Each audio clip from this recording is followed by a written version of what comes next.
shadows where justice burns. Tiff and the Punisher. Rise.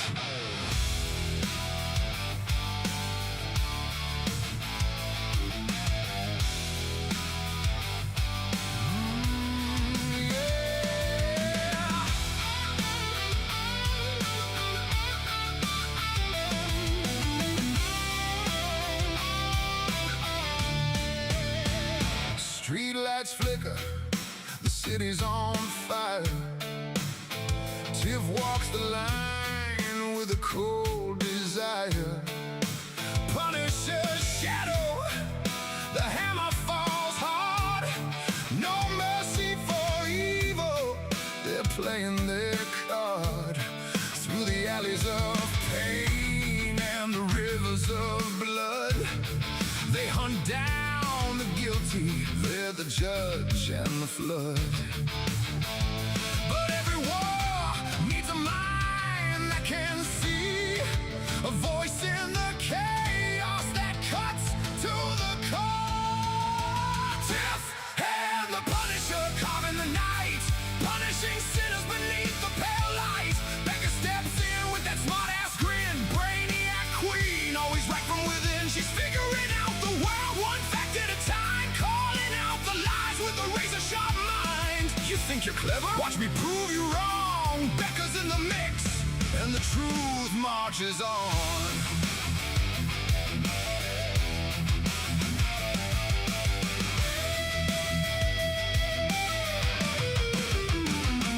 Becka's the spark in the tactical storm, smart-ass remarks that keep the whole team reformed. Equations and evidence, she's cracking the code, while the Punisher's bullets write the final ode. Tiff holds the line with the fearless command. Together they're unstoppable, a punishing band. Becka won't rest till the puzzle is solved. She's right every time and the problem's resolved.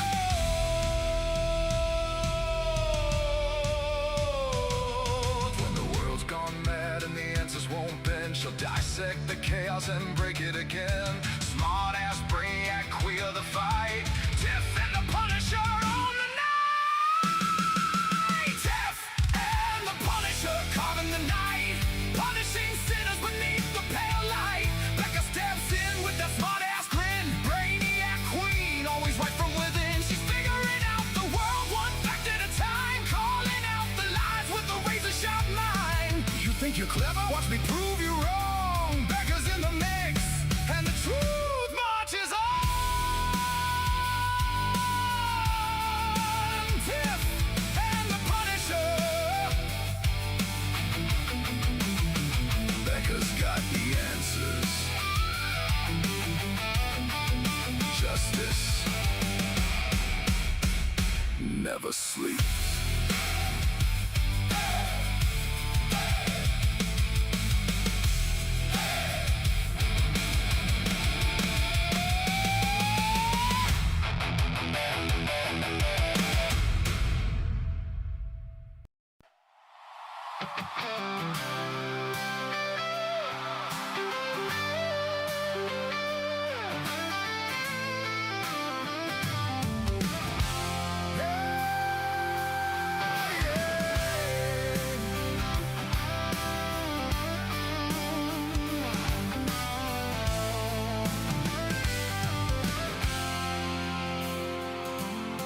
They are taking our kids every day, a child a minute, no one has a thing to say.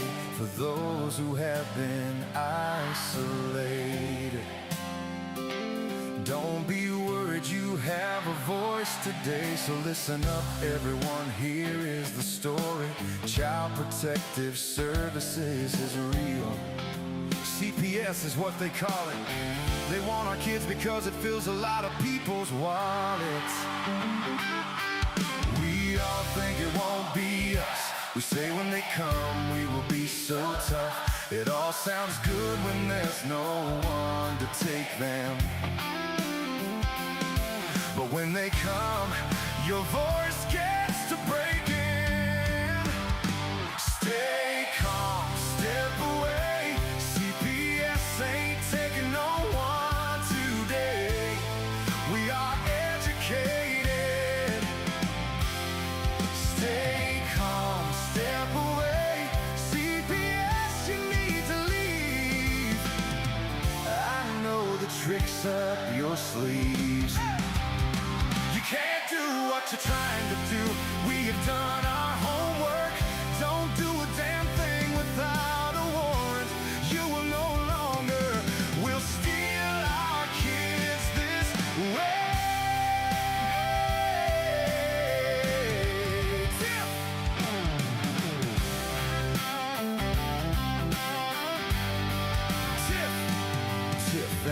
Punisher have come for the calling. They are giving us the CPS warning. Their voice is loud and clear.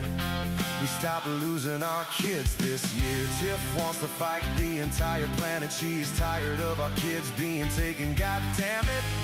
She's been fighting CPS for 30 years, bringing children home from this disgusting mess. The Punisher screaming out loud, abolish CPS and tear it down. I want all our kids to come back.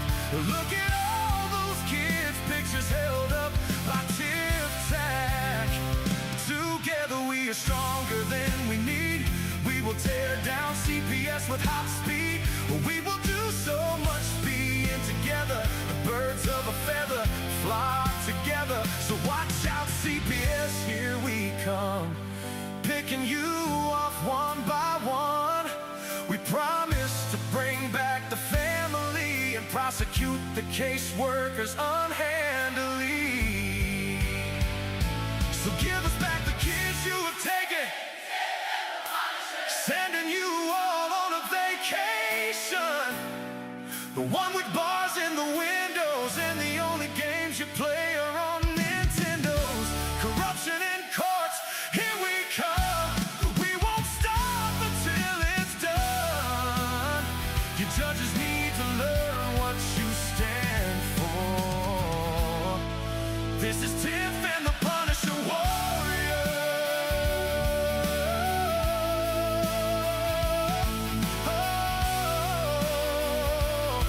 And we cry out to all of you out there. We need support for a cause that many don't care. Our children are being stolen way too often. So CPS, we plan on doing the stopping. Stop!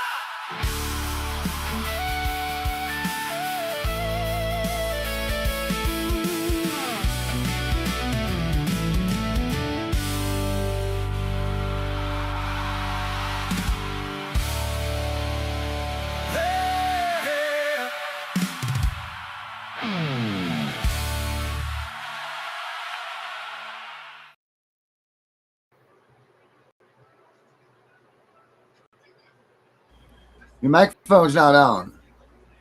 What's up, Tiff? Today was a good day. Today was Do you want to just a read good your day. Do you want to read your message? Yeah, I'll read it. So, a couple months ago, we were talking about one of the kids that was coming home when school got out. So I got the message today. It says, I'm not going to say the child's name, but my son has been fully returned back to me. I couldn't be more happy. Thank you for so much for everything you do. And she sent me a whole bunch of hearts. So I'm excited. Holy smokes, just slaying it this week. Yeah, Part so of the work is that you're putting in. You're getting the benefits of hearing these people. You know, these people talking, and you're getting results. I don't know if tonight's Becka night. I'm not sure. I don't see her back there. I see her picture, but I don't see her on it. So I don't know if she's. I don't know what she's doing. I'll pull her in here in a second. As soon as I see her face, there she is. There's Becka. Let's bring out Becka here, Mrs. Stipulation herself.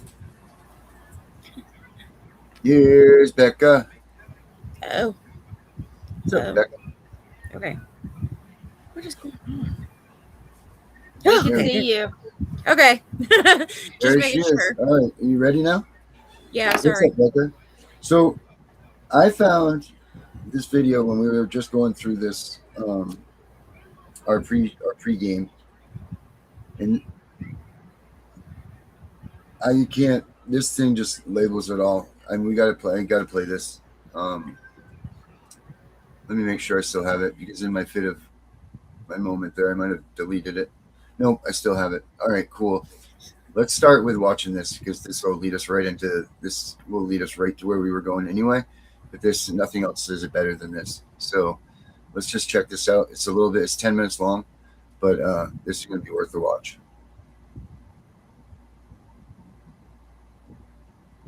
This is the warning. The warning I never wanted to give, but one that every American needs to hear. We stand at a crossroads in our nation's history, a moment that will define generations to come. A moment. Let's start it over. There we The go. warning. This is the warning. The warning I never wanted to give, but one that every American needs to hear. We stand at a crossroads in our nation's history, a moment that will define generations to come.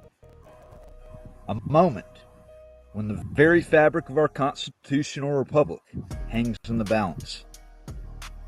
Throughout history, great nations have fallen, not from external invasion, but from the internal decay, from the corruption of their founding principles, from the erosion of the very values that made them great. We are the greatest domestic threat to liberty since the founding of this republic, and it's not coming from outside our borders. It's coming from within. Not from foreign terrorists, but from complicit federal agencies, unelected bureaucrats, and power-hungry officials who believe the Constitution is optional,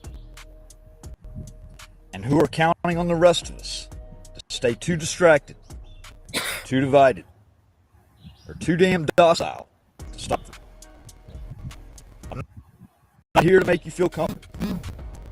I'm here to wake you up, because everything you think you know about justice in this country, it's an illusion. A well-produced performance that crumbles the moment you challenge power. And when you do, you'll learn real quick how deep the rot goes. The founders knew this day might come. Jefferson wrote that the tree of liberty must be refreshed from time to time with the blood of patriots and tyrants. Franklin warned that we had a republic if you can keep it. Madison designed a system of checks and balances, precisely because ambition must be made to counteract ambition.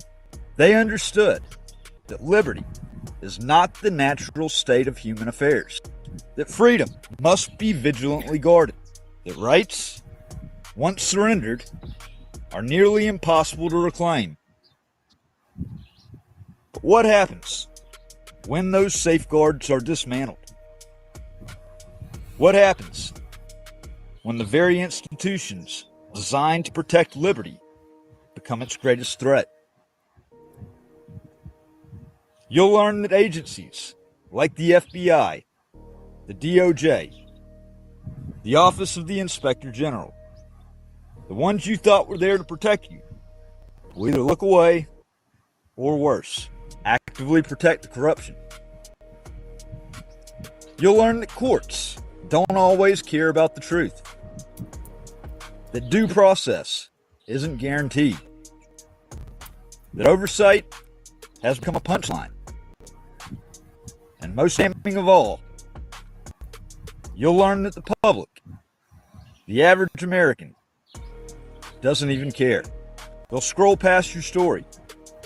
They'll believe the headlines. They'll say, well, he must have done something wrong, because it's easier to believe that the system works than to admit we've already lost it. Think I'm exaggerating? Think again. Look at the surveillance state. Look at the targeting of political opponents through selective prosecution. Look at whistleblowers who are smeared, jailed, silenced, not celebrated. Look at how easily rights vanish under the excuse of emergency powers, national security, or public safety. This isn't theory. This is practice. And if you think it won't reach you, you're wrong. Because what the state can do to one, it can do to all. We are not facing a political crisis. We are facing a constitutional crisis. And if we don't act, if you don't act, everything we've been taught about this country becomes a lie. Let's talk about the Bill of Rights, because you need to understand what you're about to lose. The First Amendment doesn't grant you free speech. It recognizes that you already have it, and it forbids the government from infringing upon it. The Second Amendment doesn't give you the right to bear arms. It acknowledges that a free people must be able to defend themselves, especially against tyranny. The Fourth Amendment isn't a courtesy. It affirms your right to privacy, that your person, home, and property cannot be searched without cause or a warrant. The Fifth, the Sixth, due process, the right to remain silent, the right to a fair trial, the right to counsel. These aren't suggestions.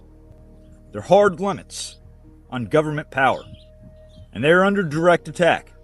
Look at the mass surveillance, warrantless spying, backdoor access to your phones, messages, bank records, not just by federal agencies, by corporations acting as proxy censors and data miners. Look at the censorship, posts deleted, videos demonetized, accounts terminated, speech labeled as harmful, misinformation, or extremist because it challenges a narrative. Look at the rise of parallel construction, law enforcement, obtaining illegal evidence, then fabricating a legal pretext after the fact. Look at civil asset forfeiture. They can take your money, your property, your car, without even charging you with a crime. Look at qualified immunity, a doctrine so corrupt that officials can violate your right and walk away unpunished, just as long as there's no prior case identical enough to prove that they should have known better. Look at emergency powers that never expire.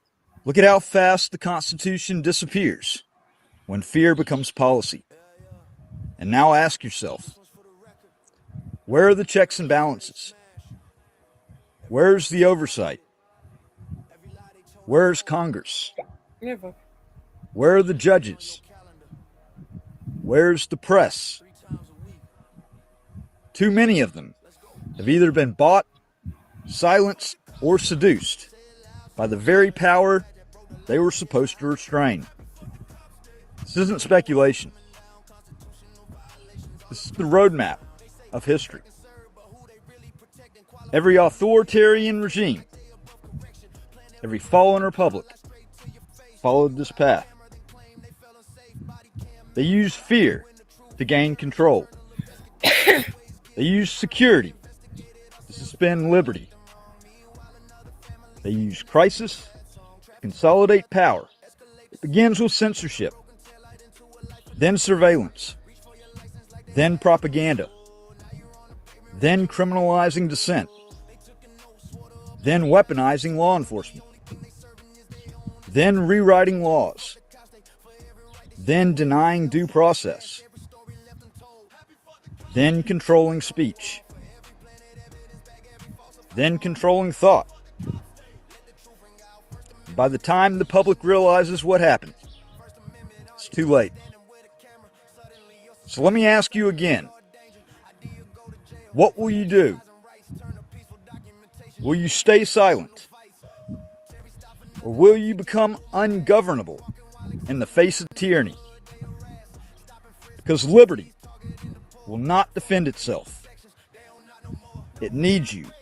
Let me be clear. I'm not asking you to burn it all down. I'm asking you to build something better. Because the system as it stands does not serve the people. It protects the powerful. It shields the corrupt. It punishes the honest. And the only thing that will ever change it is us, we the people. So what does action look like? It means documenting everything, recording everything, creating a record they cannot erase, no matter how hard they try. It means suing corrupt agencies, filing motions, demanding hearings, taking your fight into the courts, and refusing to back down. It means organizing locally, regionally, nationally. Not around politics, but around principles, around the Constitution, around the unshakable idea that freedom is not negotiable. It means building alternatives, alternative media, alternative platforms, alternative institutions that don't rely on permission from the people trying to silence you. It means showing up at city council meetings, at courtrooms, at school boards, in front of cameras, with signs, with facts, with spine. It means running for office and not compromising your integrity to do it. It means infiltrating the system, not to profit, but to dismantle corruption from within. It means mentoring the next generation, teaching your kids what liberty really means, what the Bill of Rights actually says, what it costs to defend it, and what happens when we don't. It means refusing to obey unconstitutional orders. It means saying no when the law betrays the spirit of justice. It means drawing your line and holding it, because the tree of liberty doesn't just need the blood of patriots. It needs their courage, their time, their action. Put it back This on. is our Lexington. This is our Selma. This is our Normandy. Our moment to decide who we are and what we are willing to risk for freedom. So I ask you, when our children look back at this moment, what will they see? Will they see a generation that bowed in fear or rose in defiance? Will they see Americans who traded liberty for comfort or stood firm even when it hurt? Will they inherit a republic or the ruins of one? The answer depends on what you do next. So stand the hell up, speak the truth, challenge everything, refuse to be silenced, refuse to be intimidated, refuse to be controlled. This is your country. This is your constitution. This is your fight. This is the warning. And it's the last one you're going to get. You know.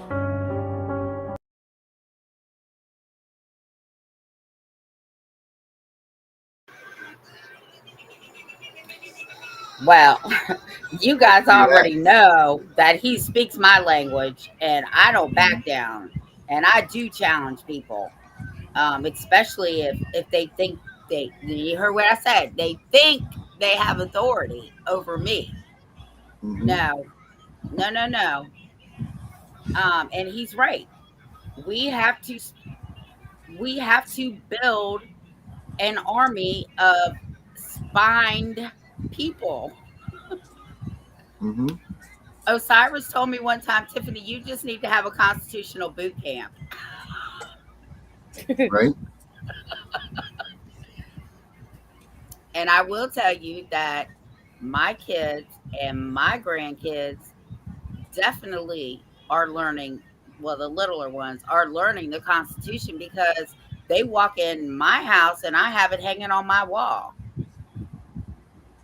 But you know what I liked what he said that nobody ever says? What? Those things aren't telling you that you have those rights. Those things are telling you that you already have them and warning the government not to impede on them. Right. I said it before. The Bill of Rights is a restraining order against government officials. That's what the Bill of Rights is. And the Constitution aligns, of course, the Constitution was written first, the Bill of Rights came second, but they align together. So the Constitution was not enough. They needed a Bill of Rights. And the Bill of Rights, and I learned this in my constitutional course that I took, that it's actually a restraining order against the government. Yep. What's your thoughts there, Becca? I don't know. I didn't pay attention to the video. I was busy on my phone. Well, But that's okay. I know what it was about and what the basis was about. Yeah. I mean, I agree 100% with him. I mean, we do all need to wake up and be aware. And he does talk Tiff's language, that's for sure. what do you think needs to be done, Tiff? I mean, obviously education, but what's the next step? Well, he's right. Like, go to town hall meetings, go to these board of supervisors, go to the board of social services. They hold them in every town or whatever Mhm. y'all want to call it, city. Municipality, town, whichever. Yeah, you want to say. whatever they call it in your state, right? Yeah. Like, you need to show up. You need to remind these people that they work for us, right? And they cannot continue to do the grimy, cruddy backdoor shit that they keep thinking that they can get away with. They have to remember, right? Your ass wouldn't be in that seat if the If people it didn't wasn't for vote us. you in.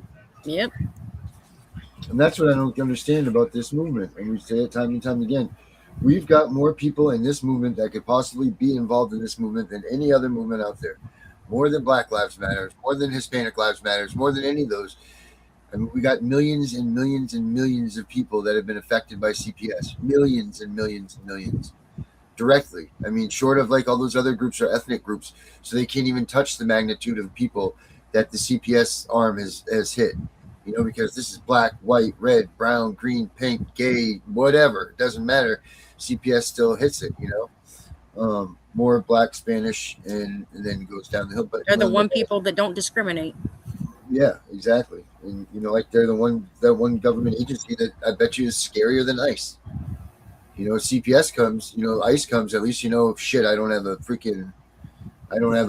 green card, or I don't have a warrant to be here, or whatever the hell they call it.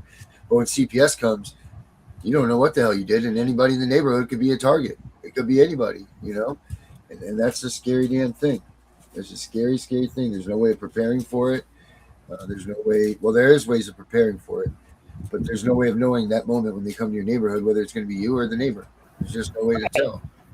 And this is really why I wish we could just go on the road, right? I wish we were all billionaires, because then we could travel all over this country, right? Because then in every little town, whatever they're called, in your Yeah. town or your state, we could educate the people, right? Like, I can't go to every single neighborhood. You can't. Becca can't. None of us can. That's why we do the podcast, because we reach more Yeah. people. But the absolute most important thing you have to learn is the Constitution, because that is the superior law of the land. If you have the Constitution and you can ramble off your rights like I can, Mm-hmm. then, and God, let me tell you, God has always got your back. Okay, you have to take that leap of faith, and if they knock on your door, you just have to tell them, I'm asserting my rights. I know what my rights are. Ramble them off. And then, some people don't even know their rights. I promise you, so CPS workers don't know their rights. If they knew their rights, they would know your rights. Right. But again, we have people that it burns my ass up on Facebook when CPS doesn't just take kids for no reason. And the minute I see that shit, I'm like, so what's your address? Right. Right. So they'll be responding like, why? And I'm going to say, and I have said, so I can send CPS to your door and see if they take your kids for no reason. Right. Then it's crickets. Don't nobody want to talk to me now. Well, no, because you just schooled them on their own bullshit, essentially. Right. And sometimes I just can't, because I'm like, you know what? I'm going to get kicked. I'm going to be put in Facebook jail for a month. So I just need you to shut the hell Those need up. to be quiet for a minute, please. Yeah. Go get some of that that oil that you use, that cotton flower oil or whatever the hell it is. What is it? What the hell is the oil that you use to calm down? Coconut oil? No, CBD. sunflower seed. Oh, CBD What oil. That's is the other passion one? flower. Wildflower. Wildflower, right? Passion. Passion Passion flower. flower. Passion flower. Yeah, you need to get some of that on it. Yeah, passion flower, Darren. Passion. Yeah, passion flower. It's a So mood anyway, stabilizer. I thought that was a good. I saw that statement. I thought that was a good way for us to open up the show tonight, because I feel like America's just slipping away, and Donald Trump stood here and given us all the tools that we need to take it back, and just nobody's acting on it. Nobody's doing anything. The taillights are going by, you know. So it's time.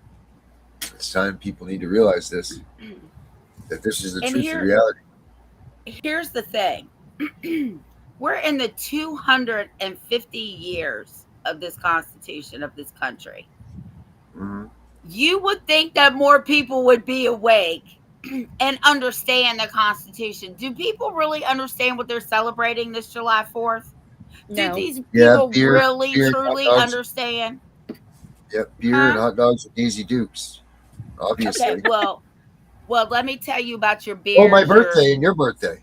well, yeah, that's true too. Our birthdays, but I'm talking about Yep. July 4th. Oh, Your okay. beers, your Daisy Dukes, and your hot dogs, you wouldn't have those if And the apple pie. people, well, Shut up, okay, and Darren. apple pie for And apple Darren. pie. That's right. If the men and women that have died for this Fireworks. country, yes, that's part of the celebration. But nobody would have that if it wasn't for the men and women who fought and lost their lives and then came back with half their body parts missing. You need to be praising those people, because they took an oath to defend that constitution, which means they keep our liberties and this constitution alive. And we, the people, need to praise them, and we need to start standing up, and we need to stand behind these soldiers. If they're fighting for our liberties, we too need to be fighting for our liberties. It's not just Mm-hmm. on them, it's on No. us. Well, No. we need to fight for their liberties at home, because they can't do it at home. We got I to fight literally for their never liberties here. understood why they even signed up for the military, because I was like, why would you want to fight for this country? Like, what it's become now? Like, I Yeah. mean, I wouldn't. No. Well, you know what? Here's the thing. Do you want to live here, or do you want to go live in some African town that's third world nation still, or like I mean, I you always get got to use that. those words with caution, because this is still the freest country in the world. This is still the best, economically. We live here. We cry about the rights that we don't have, but I say it to my wife all the time. She's like, "Oh shit, my cell phone doesn't have service." Well, that's a first world problem. Because someone Right. that's living in a village in Africa doesn't even know what a cell phone is. That gets dropped on. That gets dropped on them, and they all of a sudden have no. They don't have a clue. They're trying to eat the damn thing. Like they don't know what a cell phone is or does. Like they have no clue of this. So It's like an we have 80-year-old freedoms trying here to that we don't navigate a phone. need to have. Well, the point is, we all have to stand on the Constitution, okay? So these people and these soldiers and just say the military. If the military can do it in other countries to defend our country, we too need to defend our country inside our country and stand on our Constitution. Because Yeah. the prosecutor told me that's the only thing that we, the people, have to stand on. Now, what the hell would a prosecutor tell you that for? Why did he tell me that? Because that's the truth. Well, it's just not very often that you hear a prosecutor telling the truth. Right. Well, here's the thing.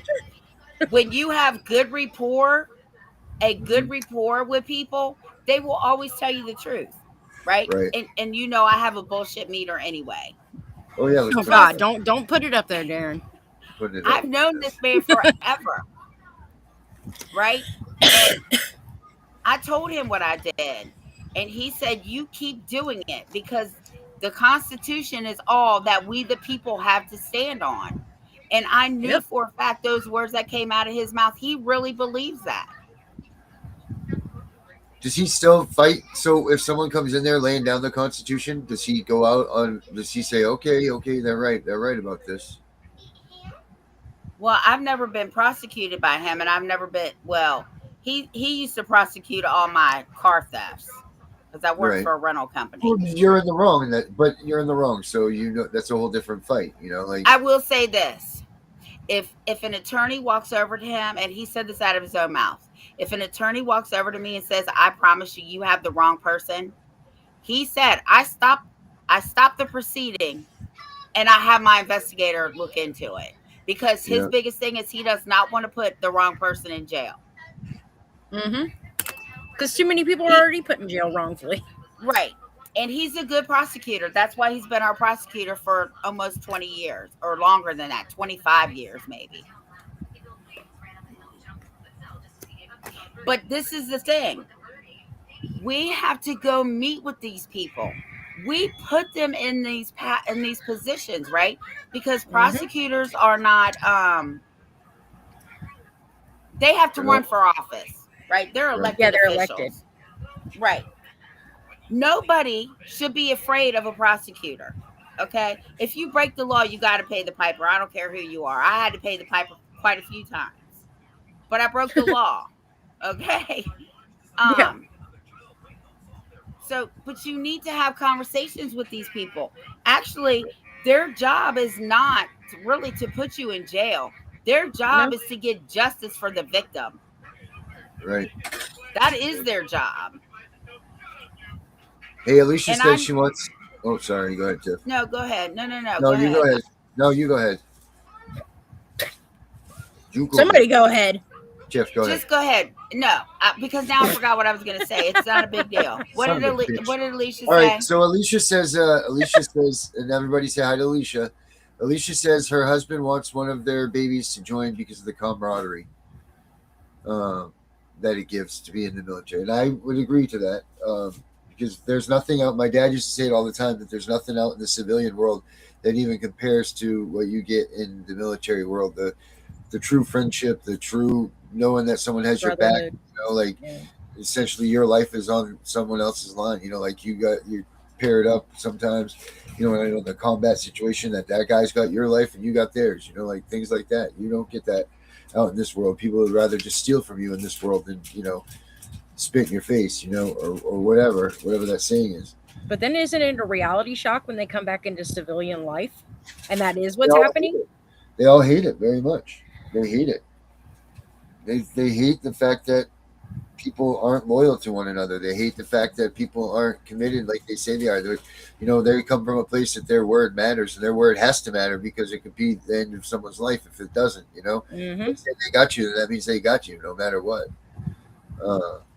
So I mean that's one. It absolutely will teach a man how to be a man. There's no doubt about that. The military, but you know what I'm saying.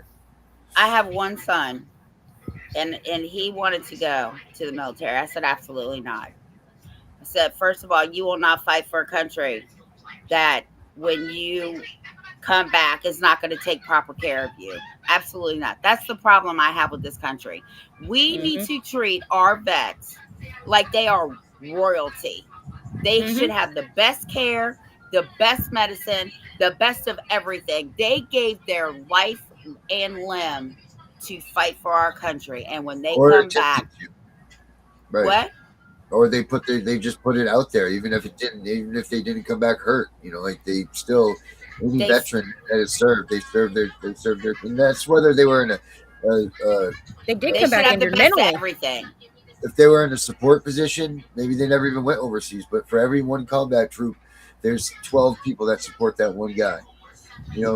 So you need to remember that just because they weren't even at war, they still were part of the war machine. They still supported that. I think it is 12 guys to every one that it takes to put an actual combat vet on the field or a combat soldier on the field. It's 12 guys, 12 to 1. I'm pretty sure. I'll look it up, but 12 support people to make that one guy be able to fight, 100% confidently and all of that.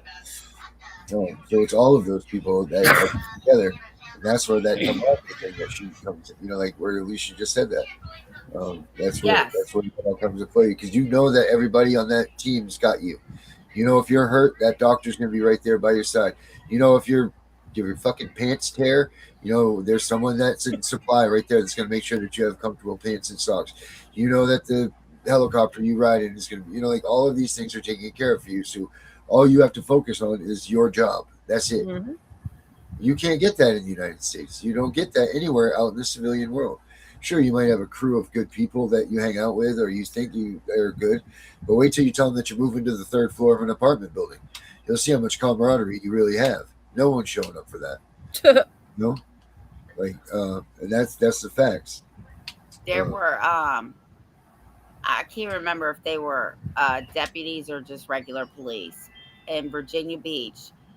A military guy was just sitting in his truck at the gas station.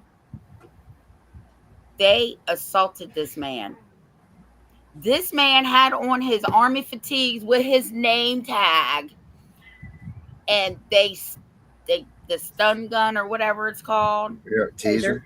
the taser, they tased him. All kind. It was big news around here. Those police, I believe, have been fired, and I think that they're on trial for some kind of assault charge on him. This dude was literally in his fatigues on his way to the base in Virginia Beach, sitting at a gas station, Oh. and all that shit went down. That's why I told my son, absolutely not.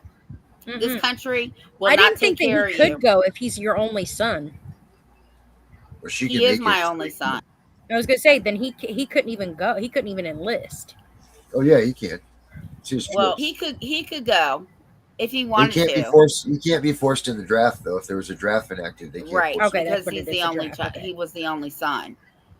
And now, speaking of this, now they passed a law, They upped the age on the federal draft. law, no, that all males don't have to go register anymore because they're automatically put on a draft list through the federal government.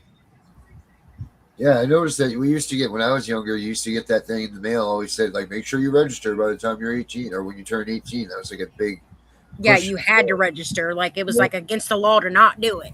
Yeah. Yeah. Well, now it Now doesn't they just matter. automatically do it. So you're saying now they automatically just do it? Yeah, they automatically opt you in for it. Yep, they automatically, the day you turn 18, your name is on a federal list. So no more going to the post office and signing your name to that, whatever it was. Yeah. Draft card. Selective service. Selective service. Yeah. Um. Anyway. So again, we're coming up on the 250th anniversary. And I hope everybody enjoys their hot dogs, liquor, beer, whatever you're drinking. But just remember, all those who fought for your freedoms, they shouldn't be the only ones fighting. People here on American soil need to be defending the Constitution on a daily basis. I don't care who you are. Yeah. Yep. You're certainly That's right for about that. Whether you're in a courtroom, whether you're talking to a police officer, whether you know your laws, get to learn your laws. Know what they're asking of you. You know what? You got to learn your statutes and codes too. As much as we don't want to and want to fight them, you got to learn those things because that's what they're fighting. And if you want to fight them in the courts, you got to at least be able to defend yourself. You got to know these statutes and codes. Not saying you have to use them unless it's in your favor, but you need to make sure that you know what your state says. You don't go into the other court playing your own game. You have to play their game when you go into their court. You got it. Jurisdiction and all that good. Osiris knows what I'm talking about. So they maced him is what they did. I knew they attacked him somehow. So Becka, we were talking, we got like 15 minutes. So like I went down to the courthouse today and I was talking to the sheriff down there. And I had told him months ago that Virginia, JD in our court, was not a court of record. Well, he didn't believe me. He said, yes, it is. I said, are you sure you want to bet on that? And he was like, no, I'm going to go check it out. So he tells me today that he did check it out. And JD in our court here is not a court of record. So, Becka, my question to you is, if there's not a court of record in a state like Virginia, How does the stipulation work? So there is a distinction between a court of record and a court of not record. Um, it says it can become extremely important when dealing with stipulations, admissions, waivers, and appeals. Court of record is a court where proceedings are officially preserved and can be reviewed later. So, like, they have a transcript, they have, their audio recording, whatever.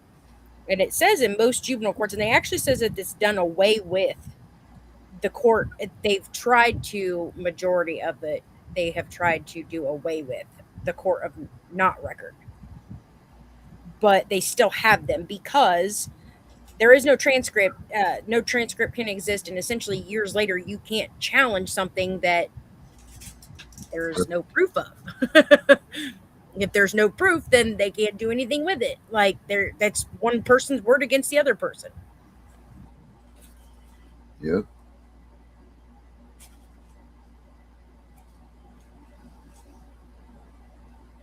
And essentially, that So- it says that go ahead. small claims courts or courts of non-record, municipal courts, and justice of the peace courts.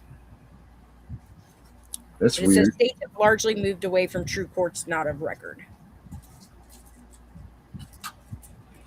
That's crazy because you would think that like a justice of the peace or whatever it is that you just said, that like in wedding, like those things would be a true. Since the biggest difference is in a court of record, the transcript becomes king. Appellate courts repeatedly state if it is not in the record, it did not happen. Not literally, but practically, that is often how appeals operate. If the transcript shows the parent stipulated, appellate courts usually presume that the stipulation occurred unless the record itself shows otherwise. It says there is many ways parents get trapped. Dependency stipulations often waives. Oh yeah, we already done with that. Then it quotes some case law. Santosky versus Kramer, Troxel, Cameron. Yeah. So, I mean, they just don't do them very much anymore. They're largely gone, pretty much. Except Basically. here in Virginia. Well, well, So Virginia's the exception to the rule. listen, man, when it comes to this state, we are the last to do any damn thing. Do you hear me? I mean, we were the last to do everything. It's terrible. So can you tell us? That's because you guys build big boats and shit over there, aircraft carriers and everything. Okay, well that's nice, but we need to do other shit besides that. So the court of records, what authority do they have over your proceedings, and what do non-court of records have authority over? What's the limitations on both? Do you know?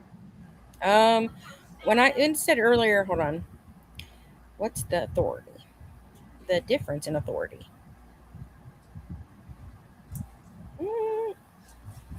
In authority. Let's see here. The difference in authority between a court of record and a court not of record is often misunderstood. A court of record is not necessarily more powerful because it is a court of record. The primary distinction is how its actions are documented and reviewed. A court of record generally has authority to create binding judgments and orders, maintain a permanent official record, punish contempt, issue subpoenas, conduct trials with a preserved record, and have its decisions reviewed on appeal based upon the record created below. The official record itself carries a presumption of correctness. If the transcript says something happened, appellate courts generally accept that unless the record demonstrates error. A court not of record may still have authority to hear cases, enter judgments, impose fines, and issue orders within its jurisdiction. However, because there is little or no verbatim record, appeals are often conducted as de novo, and rather than a review of the prior proceedings, and the lower court's factual findings may carry less weight because there is no transcript to review. Historically, under common law, a court of record was viewed as speaking through its record. The records were considered conclusive evidence of what occurred. The U.S. Supreme Court explained long ago that courts of record possess a permanent memorial or their proceedings of their proceedings, giving their judgments greater evidentiary force than tribunals lacking such records. It says most juvenile courts today are courts of record. That means the judge's authority comes from statute and the state constitution. The court's orders are enforceable because it has jurisdiction, and transcripts and exhibits become official history of the case. This is why stipulations become so significant. So, if they're not a court of record, then their record isn't. So it's not enforceable, right?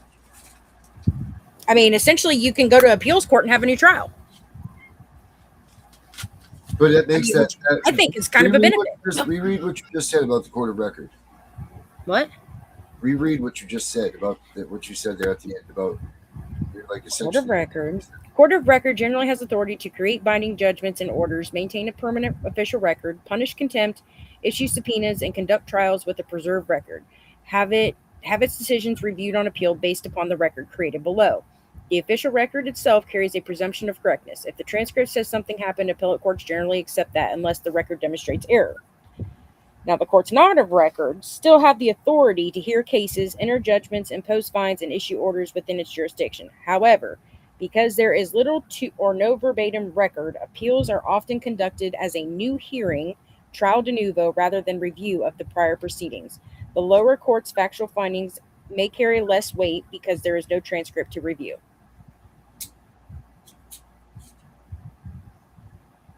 Which, I mean, realistically, I would say that's actually a benefit and a bonus to not having a court of record. Because then you can go to appeals court and have a new trial. The winner at the time. I mean, as long as you were the winner, because that means they get to go back after you, start a new trial. But so where does that stand for CPS then? Or where are the CPS courts? Where do they lie? Are they courts of record? Usually. They're supposed to be. But I don't think they're mandated to be, but if they're in JD&R court, they are not a court of record in Virginia. So I guess what I'm getting at here is that all of these appeals then that people are putting in are completely done ass backwards or wrong, because that's saying that if you are not a court of record, then when you appeal, it goes to a de novo, which means you can start fresh, and your appeal can be like a new trial. Whereas if it's the other case, you can only appeal the laws and what had happened at your trial, the things that were brought forth on trial. Most people have probably tried to appeal the typical or the standard way of appealing that you usually know is that you are arguing what took place in the trial and what you're going after. So for them to say that you have to act on that way if they're not a court of record is completely false and bogus. It should be a new start. So I just Googled it. I said, are dependency hearings in Virginia courts a court of record? No. Dependency hearing in Virginia are generally held in JD&R court, which is not a court of record. It says here, historically, Virginia's J&DR courts have operated somewhat differently because appeals to the circuit court are often heard de novo, a completely new trial. Nevertheless, proceedings are generally recorded, and there are statutory provisions governing recordings and transcripts. Is operating a court of record. If a juvenile court is truly operating as a court of record, then a dependency admission or stipulation would appear in the record.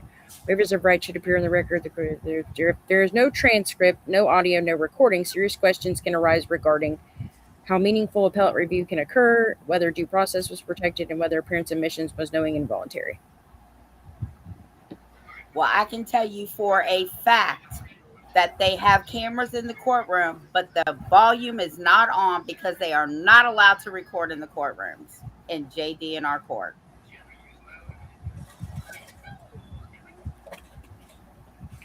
So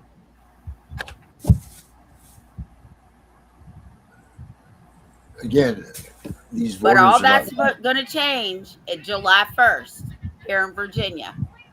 For you, yeah, right, for you guys. For Virginia. It might not be a court of record, But you can best believe that I'm going to do my damnedest to make sure that any parent caught up in this web of deceit has a recording device in all dependency cases, all of them Wait, from hold the on. beginning to the end. Because I said Google says J and DR courts are not courts of record. It says yes. In Virginia, Google is essentially correct. The Virginia court system itself states the JDR courts are district courts, which in Virginia means they are not courts of record and there are no jury trials. That is a significant distinction from states like Ohio, where juvenile courts are generally divisions of the Court of Common Pleas and the courts and our courts of record.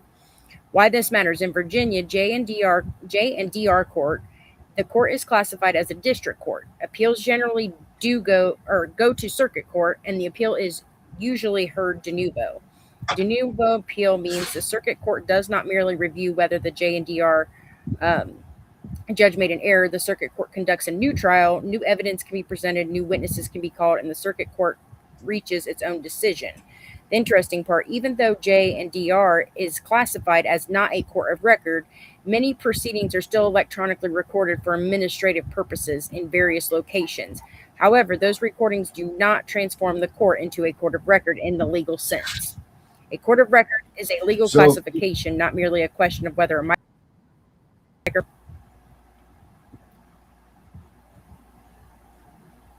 So people are being led down the wrong road of appeals in these cases. They're doing the wrong thing. People should be having their kids back. They shouldn't be. No, that should be. They shouldn't even be in this situation. But that's exactly what that. Oh, look at Got that. a balls in here. Oh crap! Don't pull them in. Do not pull them in. I'm not touching nothing. I would never want to be around you with a gun. That's right. I got a trigger finger. Yes, you do. You're one of those people that you just. Here it comes. Oh, that was just Tiff. Don't worry about it. God dang. Hold on. Here he is. I think this is. Why the hell did you want me to wait to bring him in when you was going to do it? You make no damn sense. Because I'm looking for something in particular to bring him into. I was looking for a stupid song, Darren. Really? I need to put. They're not stupid. This is what gives me my shows, Becka. You can't bring him out because you want to play a song. You're ridiculous. That's right. And he will wait for it. And he will appreciate it very much when I do it. Thank you for bringing notice that. You could have talked about something else. Well, hold on. I'm about to answer this question. So, Jamie, if you're dealing with this, I don't know what state you're dealing with, but I will tell you, once you get a closure letter and it is to be unfounded, you need to subpoena the circuit court to unseal that allegation against you. And you also need to file a petition with the circuit court to expunge your records, because CPS will keep it for 3 years. And if any cases come back up, they will use it against you. I don't know about South Carolina law. In Ohio, it's till the child turns 21. Well, you can have it expunged. Oh, yes, you can. I've already done my shit. Vacate it too. Or vacate it, whatever you all call it. But in Virginia, it's called expunging. Vacate because essentially it's a stipulation. If you just vacate that actual stipulation, then you just nulled out the whole agreement that the kids were dependent or abused or neglected. Okay. There you go. Okay, so I guess we got a visitor coming on. It's my buddy. There he is. He's in the building. He's a black screen. Osiris. I said he's a black screen.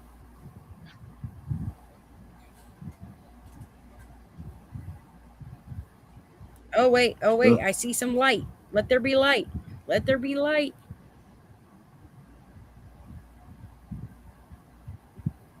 We can't hear you either, just so you know.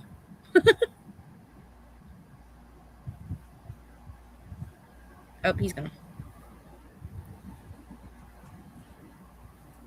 Now you can play a song, Darren. I just hit him up. I said, we're waiting for you. I'm like, my stupid phone.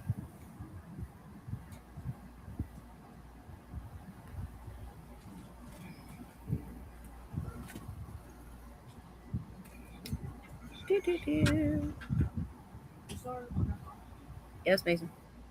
Well, good thing we don't need to have 911 come or something. Nat. Is he coming in, Tiff? Did he answer you? Oh, he's not even here now. No, I think he went out and then just come. Well, I thought he was going to come back in.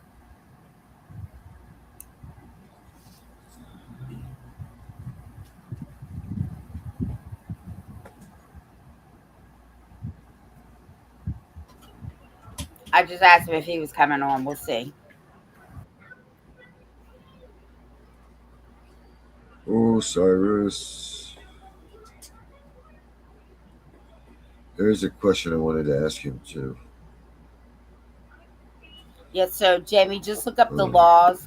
You should be able to go to your state website and look, because I know here in Virginia that if there's a false allegation, you can petition the circuit court to unseal the complaint and find out who was, and then you can also go to the same Supreme Court or not Supreme Court, Circuit Court, and file a motion to expunge it because if it stays on that, then they can use it against you if there's another complaint.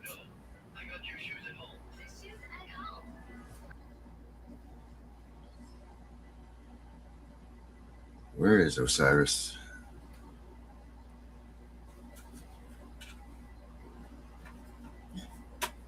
He's vanished. Well, here, we'll play this real quick while we wait and see if he comes. See if Osiris comes in. I just sent it to him. If he comes back. All right, I'm going to play this real quick. The CPSpunisher.com is the app they never wanted you to find. If CPS is knocking at your door, intimidating you as a parent with police standing there waiting for you to talk back so they can arrest you and steal your kids, stand strong, tell them you want to see their warrant they will leave. Lessons like these can save your family and are exactly what the CPS Punisher assists you with. If your lawyer isn't fighting for your child, now you can research anything and everything so you can be educated on the most up-to-date case law and court procedures.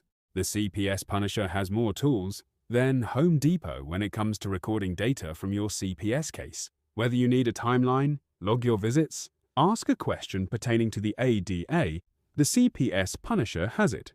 Never again will CPS have the upper hand when you have the CPS Punisher. Visit the CPSpunisher.com. From the scales of might, from the throne of eternity, Amen Osiris rises. God of law.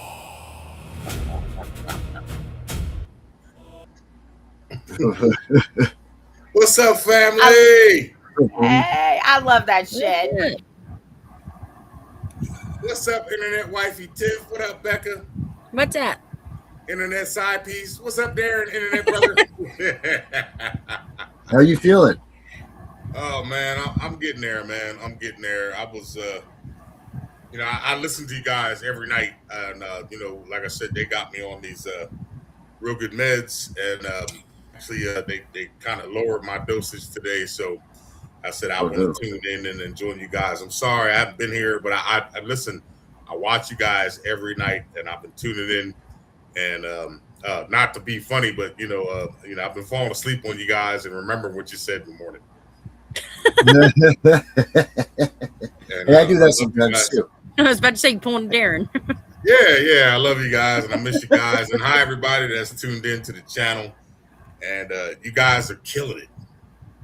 Okay? Well, what do you think about all this mess that we were talking tonight? All this, the country and everything. I know where you feel, but explain. I fought and killed for this country. And, I killed a lot and I enjoyed it. But to be able to, to look back and realize what I fought and killed for, it hurts because what I killed for was it had nothing to do with nothing, just for control of oil and drugs and money. You know what I mean? But I was young back then. I was still had Similac dripping off the chin. This ain't Similac, by the way. It's not dried up Similac. It's just. And I think what this country has turned into is a mockery of what the Constitution was created for. Them, kidnapping and trafficking, our human offspring. And in lieu of what you said, I was listening earlier, and it was funny too, because I'm glad they lowered my dosage, because usually I'd be asleep by now. But the fact that they're doing what they're doing, it's wrong.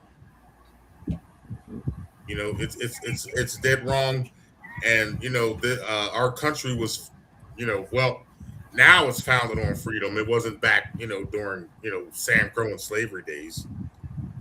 But and y'all already know my stance. I'm not going to go into it because y'all know how I feel, personally. And I'm not going to go there because I want to jeopardize any, anything on the channel. But I stand on that. You know what I mean? And when these people swear an oath, they swear to defend and uphold the Constitution against all enemies, foreign and domestic. We don't have any foreign enemies right now. We have domestic enemies. CPS, the Title 40 crime family, the sheriffs, the prosecutors, the judges. Have you guys paid attention to this Chud the Builder thing? No, speak about it. Okay. And I know, a lot of people within the sound of my voice, there was, I think I spoke on it last time. There was a racist guy going around, calling people the N-word, the hard R. And, he was one in Memphis. And if you get a chance, look it up. And now he's in jail. And they are prosecuting him to the fullest. And everybody has been speaking on it because they're happy that he's getting dealt with through the legal system. He's in jail. They won't let him out. Hey, Becka, why do you got them over-the-shoulder boulder holders on the bed? Don't be getting up and showing all that good stuff. Put them things away, girl. Sorry. But what they haven't spoke about is, and I'm going to expound, and you guys made a very valid point. They do not discriminate.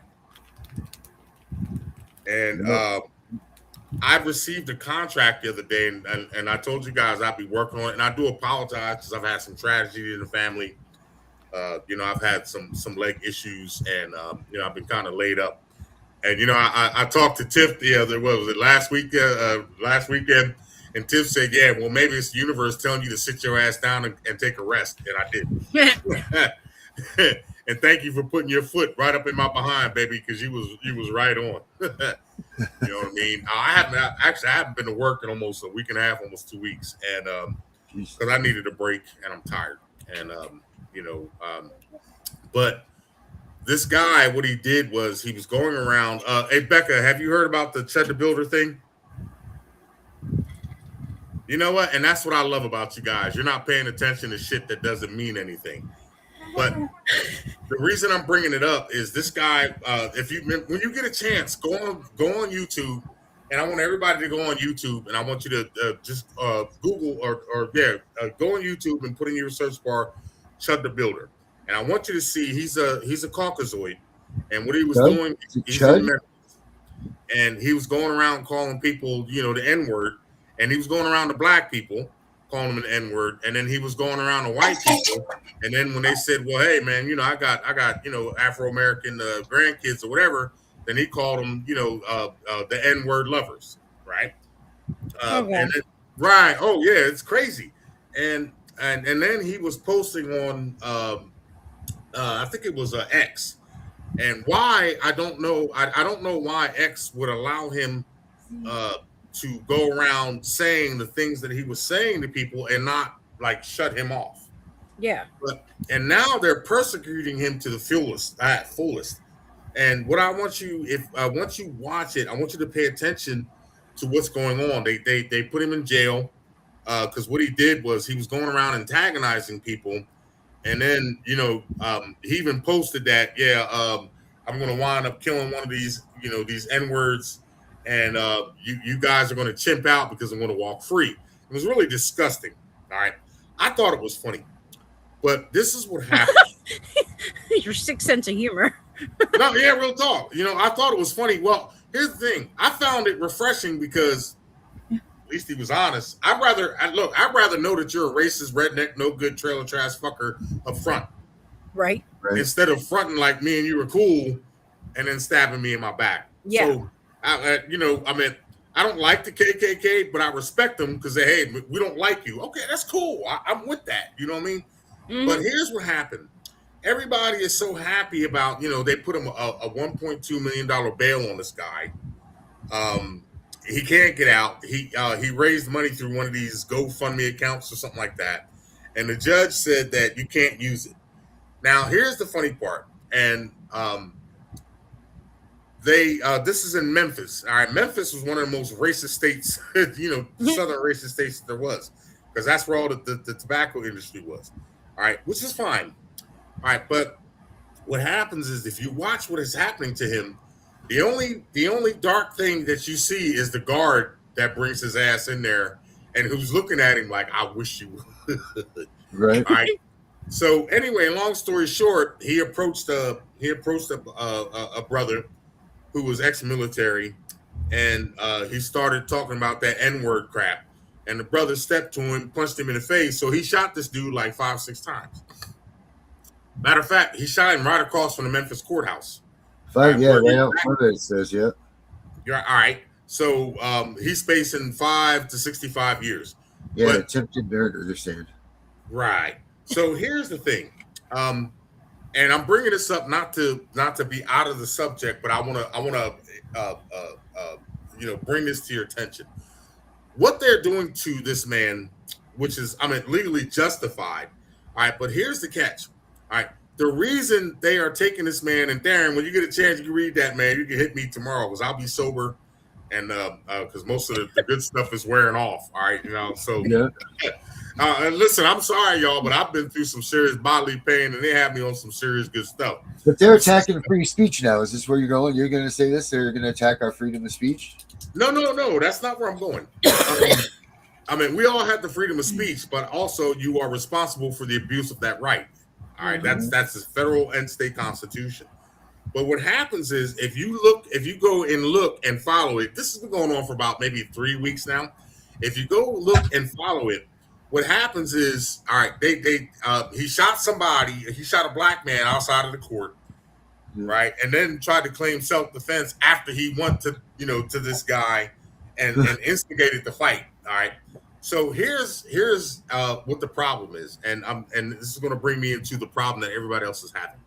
All right, the problem is that number one, he didn't have all the hearings that he has. All right, are not in front of black judges or any black prosecutors. Okay, they're keeping it all. All right, there's no Negroids there. It's all Caucasoids there, and don't take offense to the word because that's the actual nomenclature that we all live by. I just thought it was when you said Caucasoids. Right, that's all good, But here's the deal. All right, the reason they're doing that because if they put him in front of Negroids, right, that means he can go back and appeal it and say we're biased. Okay. But when the Caucasoids do it to him, all right, now he can't come back and say they were biased towards him. All right, and like I said, it's all white judges, it's all white prosecutors. They're not, and he's going to wind up going. He's going to prison either or, which I don't care about. But they want to make sure that he doesn't get an appeal. Now, the reason why they're going after this man is not because of what he did, not because he actually shot somebody, which was a black man, and he actually said it online that I'm going to eventually kill one of these talking monkeys and you guys are going to chip out when I walk free. Okay. Right. That's not why they're prosecuting him. They're prosecuting him because he showed their agenda. Okay. All right. Yeah. Just like with mafia, you don't tell. Okay. Yeah. All right. You take that oath. All right. They burn the thing in your hand and you swear the oath and all that other good stuff. And you know what happens to rats in the mafia. So now they're not making an example out of him because of what he did or what they said. They're making an example out of him because he actually showed their factual agenda. And they're going to martyr him for it. And he's not getting out of jail no time soon. So when it comes to discrimination, all right, Tiff, I think I sent you a text the other day. I told you, matter of fact, I think I sent it on last night's show. I got a contract from Indianapolis last night because what I'm doing is I'm having people do FOIA requests on these Title 4D contracts. Becka, I think I sent you one. You need to check out that Muck Rock. That literally is a database of like thousands of every FOIA request that's ever been requested in every state through every freaking department in the state. I got it. I wrote it down. I'm going to check it out. Yeah, I about crapped her. I was like, I got to send this to Osiris. Thank you. I love you, Mama. But here's the deal. All right, when I read that contract, and I have a lot of 4D contracts. This particular contract, matter of fact, I will send you a copy of it. And again, I have not really been at work too much, but my client sent it to me yesterday. But in this contract, there's a section under for the contractor under Title 4E. All right, which is CPS. All right. So I want everybody, and I know that you guys, you probably noticed by now. All right. The CPS, all right, because it's federally funded, it's not state run, it's federally ran. All right. They are federally funded. They are controlled by the feds. All right. And they get audited by the feds. And according to their contract, I believe I sent you some of this, Tiff. If they don't snatch enough kids, they lose federal funding. So they are there to make up any excuse that they possibly can. They have a quota to meet. Right. They got a quota, just like Title 4D. Title 4D has a 95% quota that they have to meet. Now, I did not find the quota, but I believe, if I'm not mistaken, the way I interpreted it, it is a 91, 92% quota. Okay. The sheriffs are under a contract to assist them. The judges are under a contract to assist them. Yeah, those are the MOUs. I mean, essentially, yeah, it's a contract. Right. Exactly. So, and incidentally, I want everybody to know this. I am willing, more than happy and willing, if we can do an open mic or whatever. I don't care what state that we're in, that you want to do it on. I will be more than happy to provide my knowledge on the constitutional restrictions of government. All right, for all of everybody who tunes in. Okay, and I think that's very necessary because I was reading the text, and somebody says, yeah, and you said it, Tiff. People don't study the Constitution. You don't know your rights. Nope. Okay. You remember George Floyd? Yep. Yes. All right. Why did George Floyd die? He had a sandwich in his hand. Okay, Becka, why did George Floyd die? You know who George Floyd was? Yeah, that was the guy that got shot by that white cop, right? No, he got strangled by Derek Chauvin with the neck on, with the knee on the neck. Oh, okay, yeah, okay, yeah. Was that I don't know. Was that Michigan? I can't remember what state it was in. All right, Tiff, I know you know about that, right? Who was the guy that had the sandwich that they shot? See? Oh, that was another guy. I know you're talking about. Yeah. They shot him in his back. Yes, that was George Floyd. All right, so George Floyd, they approached him because they said he was trying to cash a void check or something like that. Yeah. All right, and Derek Chauvin. They said he had a phony $20 bill. Yeah, it was a counterfeit money. So they arrested him. Well, they were trying to arrest him, and he had his foot on his neck and basically killed him. Now they said, oh, he was on drugs, this and this and that. Listen, man, I don't know about you guys, but I've been on drugs before, and I ain't never been choked. But obviously, drugs put a strain on your heart, and if you put your foot on somebody's neck on their artery, right, and you cutting off circulation, yeah, you're gonna die. But anyway, George Floyd, he died not because of the officer had the foot on his neck. He died because everybody pulled out a video camera instead of helping him. Yes. Thank you very much. That's a problem. There's a lot of people that have died. Now, granted, the video camera is very important. All right, but there's a lot of people have been murdered by these pigs. All right, and I'm not going to hold my tongue on that. All right, they have been sentenced to death by these pig prosecutors and these pig judges. All right, and what has happened now is it's good that one person pull out the camera. There was 4 cops, and I think if I'm not mistaken, you can correct me on the number later. There was 32 people there watching. Jesus Almighty. And they sat there and they watched them. Nobody helped him. All right. And I don't know if you guys remember back in New York, this was years ago, Eric Garner, he was selling, because in New York, cigarettes are very expensive. They're like $20 a pack now. And Eric Garner was going around selling singles, and the undercover cops called him and they choked him out to death. But instead of everybody helping him, right, and it was only 2 cops, and there was like 40, 30, 20, I don't even know whether it was 15 people or not. They watched him die. Right. And then the funny part was those pigs got away with it. Now, had those people intervened and pushed those cops off of him, just like with George Floyd and all these other incidences where they watch these pigs kill people, all right, a lot of these deaths could be avoided. So with CPS, I think the best remedy is that people in the community need to get together. We need to have some type of network. Hey, CPS is out here with some sheriffs, and now that we know these sheriffs are under contract, we need everybody in the community to come out. You think they're going to snatch their kids with a small? You need to be like local advocate teams or something like that, like local advocate teams, like stuff that you call, when they essentially show up at your house, like, hey. We need the community. It's beyond advocate teams, all right? Because this is the problem. This affects everything that these people do, no matter what it is they affect the whole community. And the whole community needs to come out and protect each other. We're not protecting each other. Right. They always said it takes a village. There is no village anymore. I mean, and like you said earlier, Tiff, if you break the law, you're wrong, you do something that's fucked up, all right, you got it coming. But like for some strangers who don't know anything about you and who are coming to steal and kidnap your kids for federal fucking funding, all right, some asses need to be kicked. And it ain't ours. Right. So, 2 things.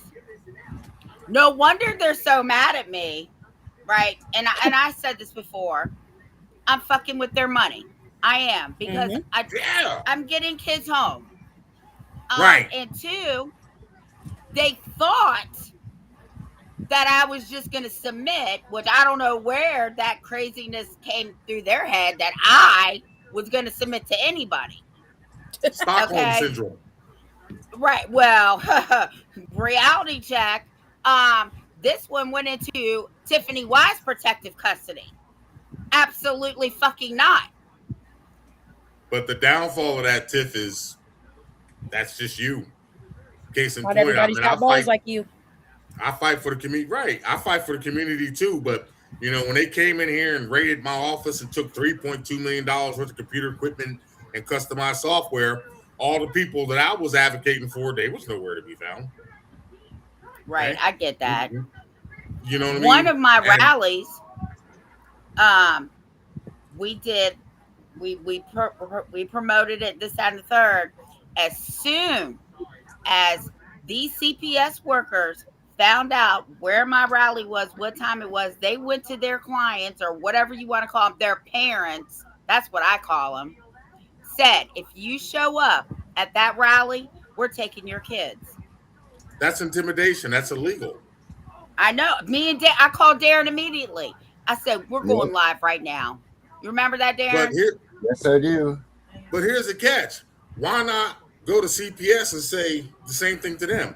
If you come out here and fuck with our rally, we're going to we're going to do whatever. And I've said it before, and y'all know how I feel. They don't fear us. Right. All right? They don't fear us. Now, I have to be careful of what I say on here, All right, because you know what I mean, I don't want to get any strikes on our, on the channel, but they don't fear us, and that is our fault. Mm-hmm. They've become All right, and complacent in their positions. right, and people are so, oh, but it's the government. They, they got to do this, we got to do that. No, you don't. And I don't know forgot that their how. authority isn't vested in. It's supposed to be in the people, not the government. Right. Like they It's think just just because like- they're so powerful that supersedes them. But here's the catch: where does their power come from? Us. Yeah. All governments derive their just power from the consent of the governed. Right? So CPS, I don't care if it's CPS, I don't care if it's a traffic court. I don't care. Now, if it's criminal, if you fuck up and do something that's literally against the law, and somebody mentioned common law earlier.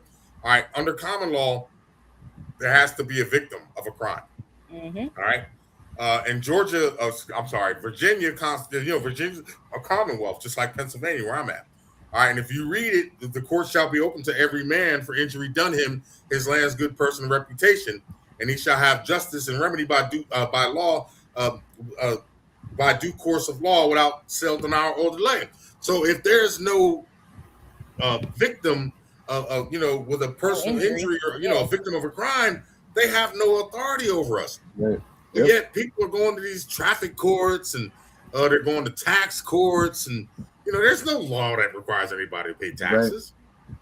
There's no law that literally requires you to have a driver's license. There's no law that requires you to register your look. They call them motor vehicles. We call them cars. There's no law that requires you to register your property with the state. Right. They tax you on everything. There's no law for you to pay property taxes. Right? Yep. And I was dealing. I have trying to do away with those property taxes. Well, here's the catch. I was Tiff. I told you what was going on, but I was talking to a magistrate the other day, and as well, are you a United States citizen? I said, fuck no, I ain't no United States citizen. I wasn't born in the United States. I was born in the country of New Jersey. I don't pay taxes. I don't pay property taxes, and I own 4 or 5 properties. I'm not paying shit. And if you got a problem with that, so be it. You know what I mean? I don't use a driver's license, but I got a beautiful Corvette. All right. But I can get away with that in Pennsylvania and probably Virginia because it's a commonwealth. Now, have I been to jail for it before? Sure. But they always dismiss the case because the Constitution proves that I'm right. Right. I don't have to register my property with you. If I put $2 in a Coke machine and that Coke comes out, that's my Coke or Pepsi. That's mine. I ain't got to register it with you. Yeah. Okay. And the biggest issue is a lot of people don't realize, when our offspring are born, I didn't do it. I know my ex-wife did it, but we go to the Social Security Administration and we apply for a Social Security card, which makes our children agents of the federal government of the United States, which is a foreign corporation to every state. And then now, because you registered them as property, and if you look up Corpus Juris Secundum, subsection 886, a corporation, a citizen is a corporation, and it describes it as an it. And if you look up it is a lifeless thing. All right, and that's the problem. People have waived their rights because we're so you got to do this. This is how we're brought up. Mm-hmm. I went through it. I know you all went through it. Oh, you need a Social Security number. Oh, you need a state ID. You know what I mean? And now we just believed it blindly rather than question it. Right. And now, once we do that, they're coming in with parents patria. All right. Yep. The parent of the state. Oh, well, we feel as though that you're. And if you listen, check this out. Go to the whatever state website, and it'll say. Matter of fact, I did one before I went on a little vacation. It says we're here to protect Virginia's children. It doesn't say nothing about your children. And then on the bottom it says customer service. So it's a business, and people are so ignorant now. People are so, we're so lost. I'm not lost. I'm not even gonna take that. I know, in this group, none of us are lost. I know you ain't Tiff, and I know you ain't Darren and Becca. I know you ain't either. But unfortunately, it's just 4 of us. I mean, I know there's more, but that's what the problem is. We are the problem because we keep allowing this to happen. We allow them to kidnap our offspring or our neighbor's offspring. All right. When a call, look, check this out. If there was a flood somewhere, isn't there an alarm that goes off? They press a button, yo, man, or we get that on TV. This is a public service. Now, all right, we should have the same capability to press a button and say, hey, they're at 225 Tiffany Street trying to steal our kids. Bring your asses over here and let's stop this shit. Yeah. I've been saying that for a long time. I'm sure Tiff has too, and I'm sure you have. Right. Hold on. I got to say, hold on. Go ahead, baby. I just wanted to give a shout out to Fostering Reality. Woo, woo. And Fostering Reality, you have the senator's wife following you, which means the senator is watching you. So keep up the good work. Keep up the good work, brother. Yes. Keep up the damn good work. He does it from the inside out. He is awesome. And I like the lady, the young lady that you had on last night. She was awesome. Oh, that's my bestie. She have Thelma and Louise. Remember? Yeah, we are. You know what I mean? She even had me a little sister guys when I say that. You know, Did you get Tiff's book? Huh? Did you order Tiff's book? Not yet, because like I said, I'm just now. Listen, guys, I've been under a lot of. I've had some surgery done. I had a death in the family, and I just kind of took some time off. And to be honest with you, I didn't like the medication that they had me on, but the pain was so severe, I took it. Oh. All right, I'm a pothead. I'm not a pillhead. Okay, and I did tell him that God said, "No, motherfucker, you need to sit your ass down and take a break." That's exactly what I told him. Yes, you did. What was that? Last Saturday, I think it was. And you know what I mean? I still got your footprint on my ass, and but that's what friends are for. You know what I mean? That's why I love you, internet wifey. Thank you. I tell Darren the same thing. I'm like, no, when you're asleep, we're not doing the show because it's time for your ass to sleep. Absolutely not. The show can wait. Right. And the bad part was I've been doing like anywhere from 16 to 17 hours straight for the last couple of years. So I'm at 2-3 hours of sleep when I'm back up.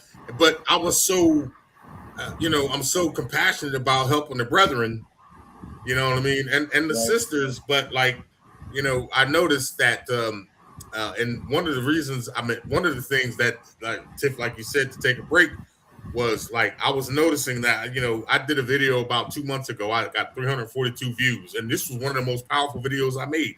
But then when I look at other content creators, not being jealous or anything, that aren't talking about nothing about freedom, or anything that we stand for, and they're on, they're there for 2 hours, they get 350,000 views. I'm like, you know what? Fuck you guys. You know what I mean? But I'm still going to continue. We're just doing it different. But that's our problem, gentlemen and ladies. We're letting this happen, and I hope everybody who's listening to us, all right. And again, y'all know how I feel, and I know I have to watch my mouth on here, but it's our fault. I agree. It's like our fault. I said it at the beginning. Trump has given us tools that we could use to take our country back, and we're letting it go by. Whether you like it or just withering it away. He's still giving you the direction, and no one's taking the bait. Still, everybody's waiting. Like, what do we do? He's done all he can do. He's told you what you can do. Now do it. Yeah. Or the time's just going to go by. Yep. You got these counties. You got these state legislators. You got the counties, the cities, the legislatures. I don't know if you guys have been paying attention to this data center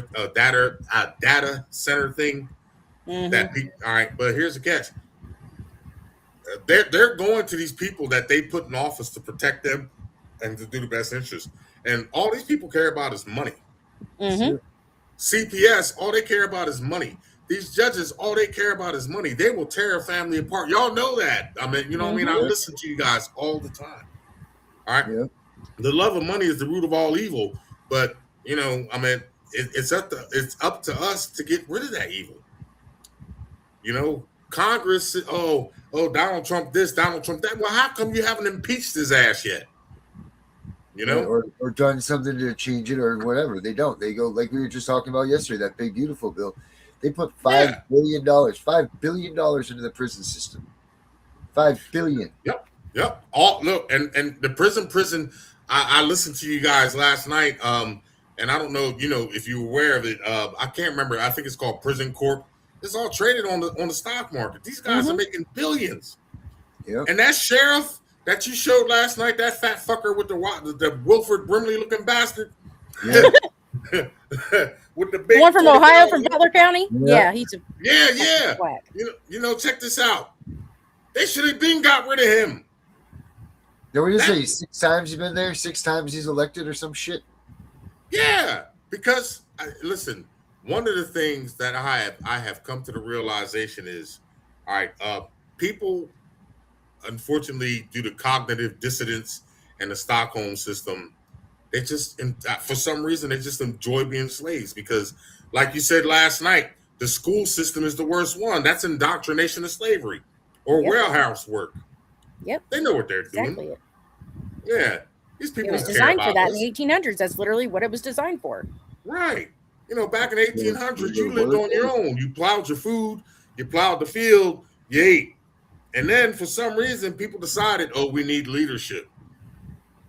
That was just some demonic shit. Some demon came from heaven or hell. All right, wherever they came, because as far as I'm concerned, they're both.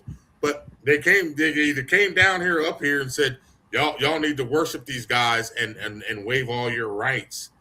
And Tiff, I send you a lot of videos. I don't know how many of you've actually seen, but it's nobody's doing anything about nothing. I watch them. I watch all of them. Yeah, and I'm quite sure you've seen some of them. Just every time I come across them, I gotta send this to Tiff. But it's sick. We're sick, and this system. I don't care. Again, I don't care if it's CPS, which is one of the sickest systems. And you know what? Speaking of CPS, it's funny. They got all the people who they know were on Epstein Island doing all this funky shit, right? Doing nothing. Right? All these rich people, but it's been redacted. We can't do anything about them. Who's in jail for it? Nobody. Gazelle Maxwell, that's the only one out of He's out. How many people? I don't know if I can't remember how many people on that list. Now, and I'm not trying to be funny, no disrespect. 99.9% of them was all Caucasoids. Yeah. Right? It was a couple of Negroids on there. You know what? You're right. There isn't very many, is there? No. You know what I mean? There was a few. Just Obama. That's it. Obama. Will Smith was on there too. Chris Rock. Yeah, Will Smith was on there. What was the guy that played in what is it with the Jackie Chan Rush Hour? Chris Tucker. Chris Tucker was on there. I mean, I think it was less than 10. Bill Cosby. I never seen Bill Cosby on that, but but I think it was less than 10. And I'm not saying that to be like any type of racism, but everybody that was on that list was all wealthy. It wasn't no poor fuckers on that list. Well, duh, because they're all eating babies. They can't eat black babies. Right. No, they don't care what color they are because, the adrenochrome. You know what I mean? Y'all know about that adrenochrome. Adrenochrome, yeah. Yeah. But the fact, I don't care what color they are. It was sick. And they should all be in jail right now. And they're protected because a lot of money. Mm-hmm. Yeah. Money talks, bullshit walks. Look, money talks and bullshit runs a marathon.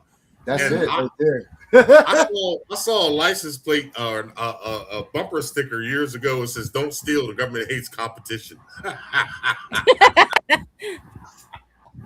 That is true. And man, it has been my desire for the American people to be free. And once I came into this realm, and I realized, once I learned what these criminals were doing. You know what I mean? And even my mother to this day is 81. She said, well, son, I don't know why. I said, well, Mom, I don't have the mentality that you have. Okay. You were born, my mom was born in 45. So she grew up in the Jim Crow era and all that racism. My dad was born in 45. Okay, cool. You better not know my mama. But anyway. That's your look-alike. Shut up, Darren. Let me see your feet.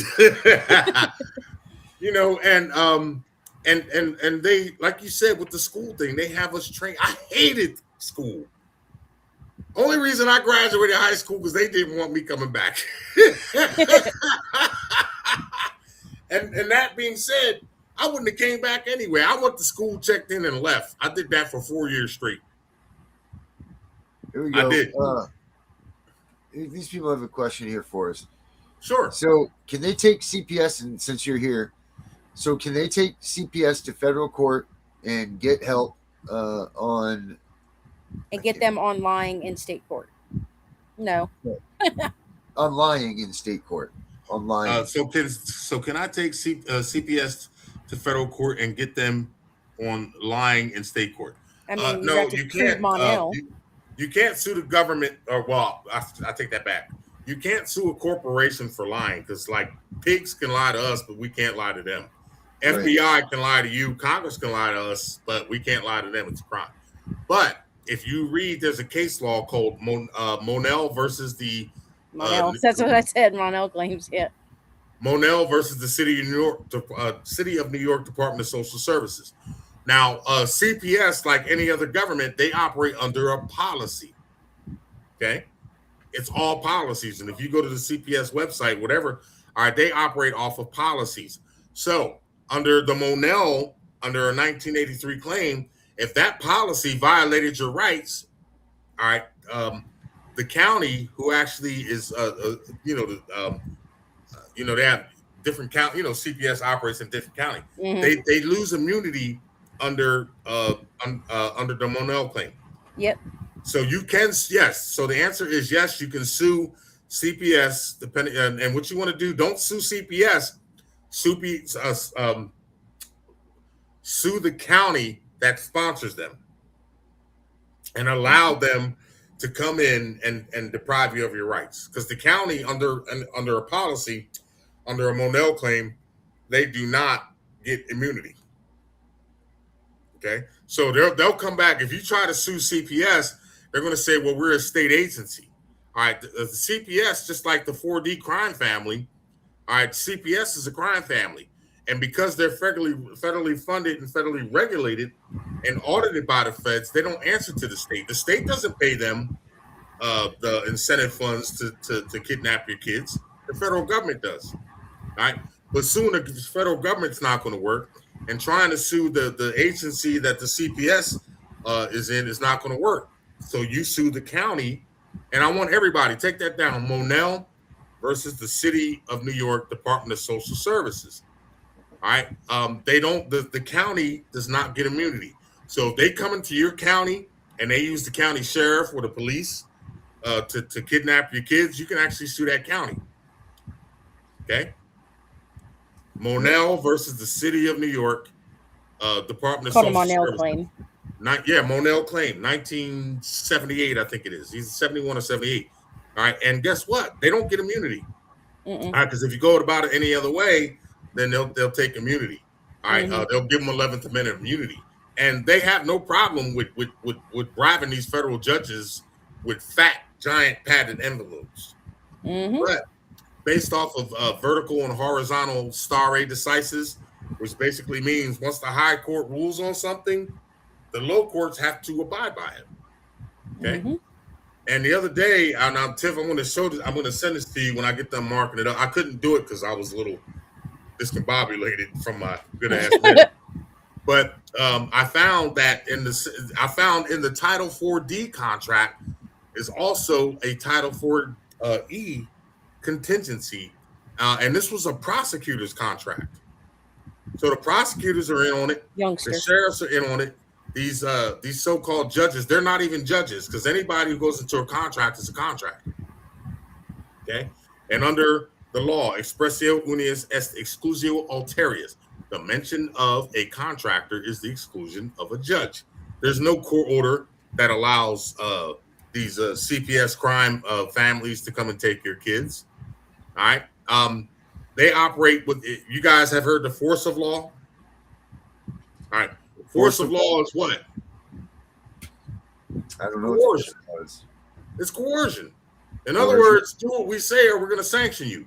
Case in point, statutes are not law. They're legislative rules of society have the force of law. Black's Laws Dictionary, page 1137, I think it is. All right. But force of law is coercion, according to Harvard Law Studies. So in other words, if you don't pay us to register your car and we catch you and that car's not registered, what do? They're going to tow your shit. Yep. If you don't come to us and pay us for that driver's license, which you don't need because a license is a certificate that grants permission, we're going to put you in jail. And we're going to tow your shit. All right? It's always going to come back to them taking something that belongs to you because you didn't pay them. It's just a big extortion racket. And when it comes to CPS, the funny part is it's an extortion racket. Now you got this contracted lawyer. They already know that you're going to lose your kids anyway. Excuse my French. And guess what? They're going to milk you for every fucking red cent that you got. Yeah. And then they're going to stipulate for you. So then you get put into this contract saying that, hey, I did this and I'm guilty, but they didn't even confer with you first. Who's taking the guiltiness? Like, what are you doing? Here's the catch. And that's our fault because the community, we're not hitting buzzers in our community. By now, every community should be well aware of this CPS tactics and this kidnapping. All right. And we know that they're trafficking kids. All right. And like you said last night, so many children have died in foster care. And that wasn't an accident. They just let these rich fuckers have them, scare them to death, drain their blood, drink their blood, eat their livers and all that other shit. Right. And then, oh, well, he died. Yeah. Okay. No, you killed him. All right. I mean, I don't know if you guys are old enough. And I know you ain't, Tiff. But you remember back in the day, they had milk cartons and all them kids on the back of the milk. Oh, yeah, the missing pictures sure did. None of those children have been found. Where the fuck are all those kids at? That's what I'm saying. That was the government. Now, whether it's aliens, which I don't believe it is, because I believe that these reptilians are under the earth. All right, I've actually met a few of them. But that's these rich fuckers like Ellen DeGeneres, Donald Trump and his friends, the Epstein listers, all these, I don't know if you saw it, but I saw a video of a lot of celebrities now that the Epstein list came out that at one time they were looking young and vibrant, and now they're looking like old and decrepit. Oh, I saw that. Yes, they're looking. Look at Ellen DeGeneres. Ellen DeGeneres looks. I mean, and I ain't trying to be funny, but I'm going to be proudly saying this: black don't crack, because my mom is 80. Hell, she's 80. All right, but don't crack. But when they do what they do, it's like vampirism. And the reason why the cops and come to them, all right, a lot of people think, oh well, you swore an oath to protect and serve. It is not a cop's job, a pig's job. I don't even want to call them cops. It is not a pig's job to protect you. A pig's job is to arrest code breakers so he can make money for the corporation. Mm-hmm.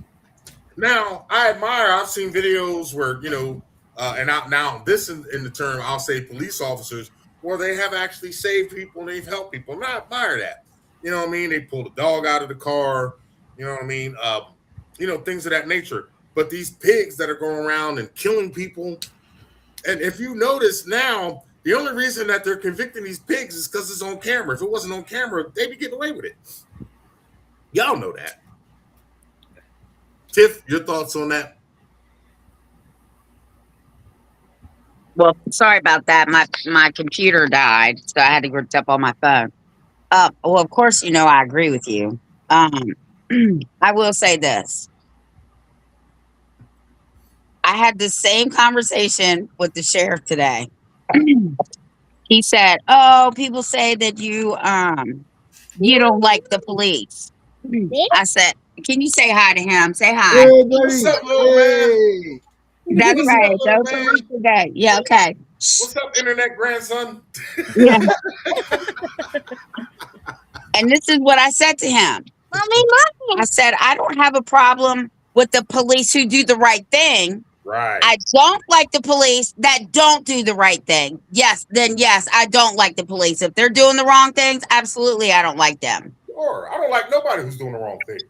Right? If they're overreaching, they're making it. I mean, I know that when they overstep their bounds, that's for sure. I think it's beyond overreaching. I think it's just the fact. Yeah, right. Whoever said that, yeah, I agree. Fuck the police. Yeah, fuck the police. Yeah. Darren, what's your take on that, brother? The overreaching of the policeman? I think that, you know what? They're people just like we are. You take that badge off, they're a human being like we are. And you know what? If they can't uphold their rules and if they can't do that, they should put those things down and go work at some local store. I mean, they don't belong there. It's not a position of power. It's to protect us, you know, in our living in freedom in the world that we're supposed to be living in. It's not there for their benefit. It's there for ours. And when it's turned around, then it's the wrong position. Period. You know, that's how I feel about this. Originally, back in the slave days, I forget 18. I can't remember the year. I'm a little foggy on it, but the reason they came out with the police and the sheriff was to track down runaway slaves. All right, so right. But now they're killing people, right? They're beating people to death. You know what I mean? And I mean, if you go listen, there's not a day that goes by that somebody doesn't have, or a cop is not, or a pig. All right, because police officers actually save somebody, but there's not a day go by that these pigs aren't beating somebody. And then, like the last one, I think it was North Carolina, right? The cops went, the girl had mental issues. She was a 130-pound girl, and the cop punched her in the face 10 times. And the only reason that he got fired, because he didn't have his body cam on, because somebody caught him on a ring camera. Now, It was a white cop and a black cop. And the black cop actually, and again, I'm not trying to be funny, but the black cop, like, yo, man, he actually pushed him away, like, come on, man. All right, but he got fired the next day, and he got arrested the next day. But the only reason he got arrested because it was on somebody's ring door. If I think it was the girl that they beat, it was on her ring cam, and that's the only reason they're that these cops. If it wasn't for these cameras, I mean, how many years? I mean, even way before we were all born, that these pigs have been doing this shit to people. Yeah. I mean, before it was the brothers. All right, now they don't discriminate. They are fucking everybody up. Yep. That's the fact, Becka, what's your take on that? Which part of it? About these pigs. CPS. I mean, give us myself and I. I don't like them. I don't like them at my house. I don't want them at my house. And it's the summertime, so I'm going to be dealing with them an awful lot because they always show up every summer when my kids are home, and they're all constantly, because people are a bunch of cop callers around here, and they're like, oh, your kid's screaming at me, or they're fighting, or they're dumping water on each other, or something petty. And it's like, really? Being kids? Yeah. They call the cops? Yeah. Does that happen every year? Yes. I've lived in the same house almost 5 years, and it's literally been this way every year. And it started already, 2 weeks ago? Yeah, 2 weeks ago. Okay, Becka, so I'm going to tell you what to do. My dad told me this. The next time the police come to your property and you didn't call them, you need to tell them to go talk to the person that called them, because you did not ask for their assistance. That's right. They have no jurisdiction on that. Yeah, and I told, because when they come knocking on my door, I'm like, can I help you? I'm like, why are you here? And he's like, well, you don't have to be rude, ma'am. I'm like, you came here because I didn't call you here. I didn't ask you to come here, because I'm the last person to ever call the police. Okay, I'm the last person to ever call the police. And there's been, I didn't mean to cut you off, but there's been so many incidences where somebody has had a mental health issue. Right. I saw one video and it broke my heart. The old man had dementia. And I'll see if I can find that video. And he wasn't bothering anybody. He went to the bank and he couldn't remember his name or anything. And the bank they called his family, and they wanted to help him. Do you know they wound up killing that man? And he was like 70, 80 years old. They killed him. They strapped him in a chair, one of those restraint chairs that they have in prison. They strapped him in a chair. I can't say that they beat him, but they strapped him in a chair. They left him there. He went into cardiac arrest. And then they kept him in that chair for over, I think it was like 4 hours. And they didn't find out he was dead until later when, they sent somebody to check on him and he was dead. Wow. But yet they called because they wanted to get him help. So instead of taking him to the hospital, they took him and put him in jail. Right? And when they put you in jail, of course, they make a case, an incident report number, and that incident report number gets floated on the market, just like CPS, just like child support, just like traffic tickets, even the criminal codes. All right? Get it? Traffic tickets. Traffic. Traffic tickets. Traffic. The word right in it. It's funny how you can get a charge with a commercial crime, but yet driving, if you look up the word driving, it means operating. Traffic means commerce. Driving means operating in commerce. But yet, well, do you have proof of my employment that I'm employed by the Department of Transportation? No. All right. It's just all a ploy and we let them do it. And I've said it before. If everybody in America took these damn license plates off their car, took these driver's license and went to the wherever they got them from and piled that shit up, what do you think they're going to do? They can't. Not a damn thing. Right. Right. I always said if 500 people, because I figured it out one time. I forget I was thinking it was 500 people. Can't you got 500 people that went and took their kids back from their families for CPS in each state. 500 at the same time. There wouldn't be enough arresting officers to come around and even arrest the people or charge them that amount of time. You would never catch them all. It would be too much, and something would have to be done about it. But I can never even get 10 people in this cause to get together, let alone 500. I mean, you can, but then they're going to label you a domestic terror or domestic terrorist. So they're the domestic terrorists, not us. I'm sorry. I know. Not mine, right? We put window tint on all the police cars in Winchester City. We will not touch Frederick County until this sheriff is gone. Anyway, one time we had one of their cars here, and the deputy called me and was like, "Hey, we're here to pick up the car." And I was like, "Well, hey, I just went to DMV to renew my license, so if I get pulled over, you all won't arrest me." And he said, "Tiffany, I would arrest you just for being mean," right? So we laughed about it. Ha ha.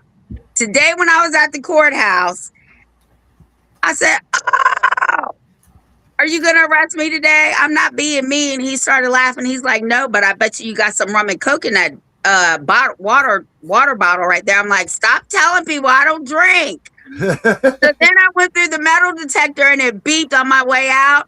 He's like, "Go ahead. You might as well pull that Glock out." I said, "Man, are you trying to get me shot? I don't have no gun." Thank God they all knew he was kidding. Right. They're all standing there with their hands on their gun, like.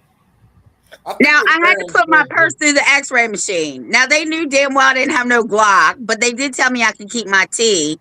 But Alex, yes, Alex, I'm calling you out.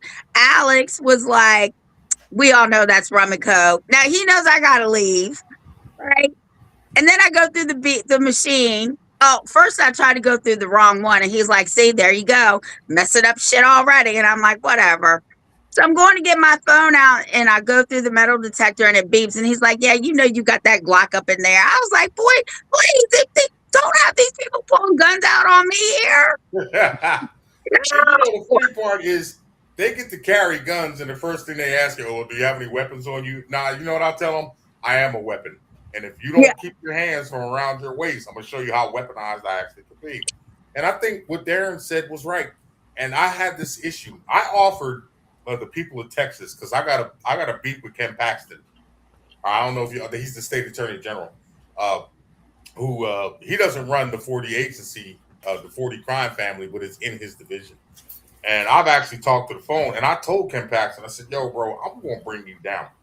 And I offered the people of Texas, I said, "Listen, I will write the lawsuit up for free. I will, the lawsuit. All you need is 3 people minimum." I said, "I will write you up a $500 million Actually, I told him we do it for $1 billion lawsuit. And do you know? And I did this back in I think it was last September. And I ran that on Facebook. I ran it on YouTube. And do you know everybody? Nah, I'm not doing that. Nah, man, I'm just scared. Scared. They're We scared can of that run, reach. huh? They're scared of that reach, man. And well, here's the catch. Just like, and I'll say the same thing with the people with CPS. I'll write it up for free. If you want to sue CPS, I'll write that shit up for free. And by all means, Tiff, you can put the information out there. You know how to contact. I'll write it up for free. I don't want nothing. What I want, well, I do want something. I want some scalps. All right, not literally. All right, but I want to bring this system down. We don't need a Trojan horse. All right, we don't have to You sneak in said, there wait a minute. You say you only need 3 people? for minimum for a class action lawsuit, but we should have listen. After this, we should have a couple 100,000 people. Well, I can tell you right now, I got 3 people right now going after them in Virginia right now. They need, and that's great, but here I want more. I want more than 3 people because I know there's more than 3 people in Virginia and other states that have been affected. well, I can get more. Don't think I can. Yeah, But I know 3 now. You just ain't tried yet, okay? I've already checked this out. I've already written I've already written the lawsuits. We just got to add names and addresses to the shit. Now, of course, we need and again, we're not going to go after the state. We're not going to go after the Department of Child. That's you guys in Virginia is what Department of Social Services. That's where the CPS is. We're not going to sue the CPS, the Department of Social Services, because that's actually an arm of the state, and as an arm of the state, they get immunity. Okay, but the counties that go into contract with these people and the sheriffs and the judges, we're not even going to sue the sheriffs and the judges. And if you read the Monell claim, all right, hey guy, all right, if you read the Monell claim, we can sue the county. And guess what? The county does not get qualified immunity based off that contract because it's in a proprietary nature. They're not taking your kids. Now, again, Tiff, and we've all talked about this. If there are some children that have been abused, all right, that need to be removed, okay? But still, they don't really give a rat's ass about those kids either. It's all about federal funding, all right? But the county doesn't get immunity under Monell claim. That's a Supreme Court ruling, and under vertical and horizontal stare decisis, the United States Supreme Court says you don't get immunity as a county, and because they're operating in a proprietary nature in return for federal funds, they don't get immunity. Well, I got 3 counties right now. Okay, give me some people, and I'll write it up. And matter of fact, if you guys want to, like I said, tomorrow, I'm still a little bit groggy. If you hear me, you're doing okay though. You're doing sorry just about fine. that. But I was enjoying the content. I said, you know what? That's why I haven't been on, because I want to be 100%. But I'm just coming out of my little virtual coma, which I've been enjoying for the last 4 weeks. But they've taken my medication down. But let me tell you something. We can get these people, all right? And not only can we get I believe we can get the offspring back, all right, but we can get everybody some compensation. Right. So I don't know if you're aware, Osiris, but here lately I've had a wonderful following and been getting major attention on Facebook for follows and people commenting on my stuff and stuff like that. And I've had 500,000 views, 500,000 views in the last 60 days. That's good. So I could put a post out there and be like, hey, who wants to file this suit? Post whatever it. state you're in, and just start taking names. Post it, because we can go, again, like I said, we can go from state to state. And again, we're not interested. And I want people to understand this, everybody who's listening, to all of us. We're not going after the state. We're going after the 4E agency, all right, which is anything under Title IV of the Social Security Act is not a state agency. And the fact that they have to, they literally, I believe, Tiff, I sent you the 5-year plan. I think I sent you one too, Bex. All right. They have to go into a 5-year contract with these people. Once that county goes into the contract, they lose all immunity. And that's not me. That's the United States Supreme Court. Yeah, you're right. Turn it into a class action, even better. And that's what we're trying to do. But what pisses me off is that, like I said, I could have been, let me tell you something. I've been doing this for close to 40 years now. Child support, which y'all know I hate that word, Title 4D. All right, the 4D crime families, what I call them, they should have been shut down. I've even showed the contracts. I've even showed that these judges and all these people are not officers, agents, or employees of the state. So there's no court order. All right, I prove beyond a shadow of a doubt with federal law, because what we do again, we take their information, we use it against them. How are you going to come back now and say, well, that's not true? Well, damn. So you've been doing shit, right? That ain't true. And you're not even an officer, agent, or employee of the state. That's a lawsuit in itself. Okay? And more importantly, when they come and take human offspring, all right, I sued Indianapolis back in 2012. I got arrested because I didn't have a state ID. So I spent 8 hours in jail, and I got paid $12,000. And the judge, Denise LaRue, God bless her soul, she died a few years back, cancer. And I was disappointed, one, because she died because she was a good judge. And second of all, I wanted to take her out to dinner because she was fun. All right, but she told the way the county and the city attorney, well, he's required to do this and this and that. And this judge told them, if Mr. Osiris does not want to associate with government, you cannot force him to do so. You violated his right. That's compelled association. So when they come and steal and kidnap, I don't even want to say steal, when they come and kidnap, the human offspring, they're compelling you to associate with people whose ideologies you don't agree with. Look up the First Amendment. Mm-hmm. It's like no different than Walmart. You can't be compelled to go to Walmart and shop at Walmart or Sam's Club. Nope. All right, you can't be compelled to go to 7-Eleven and be their customer. You can't be compelled to buy a car. You can't be compelled to go in and buy a driver's license. You can't be compelled to go and buy a vehicle registration. You notice I'm using the word buy.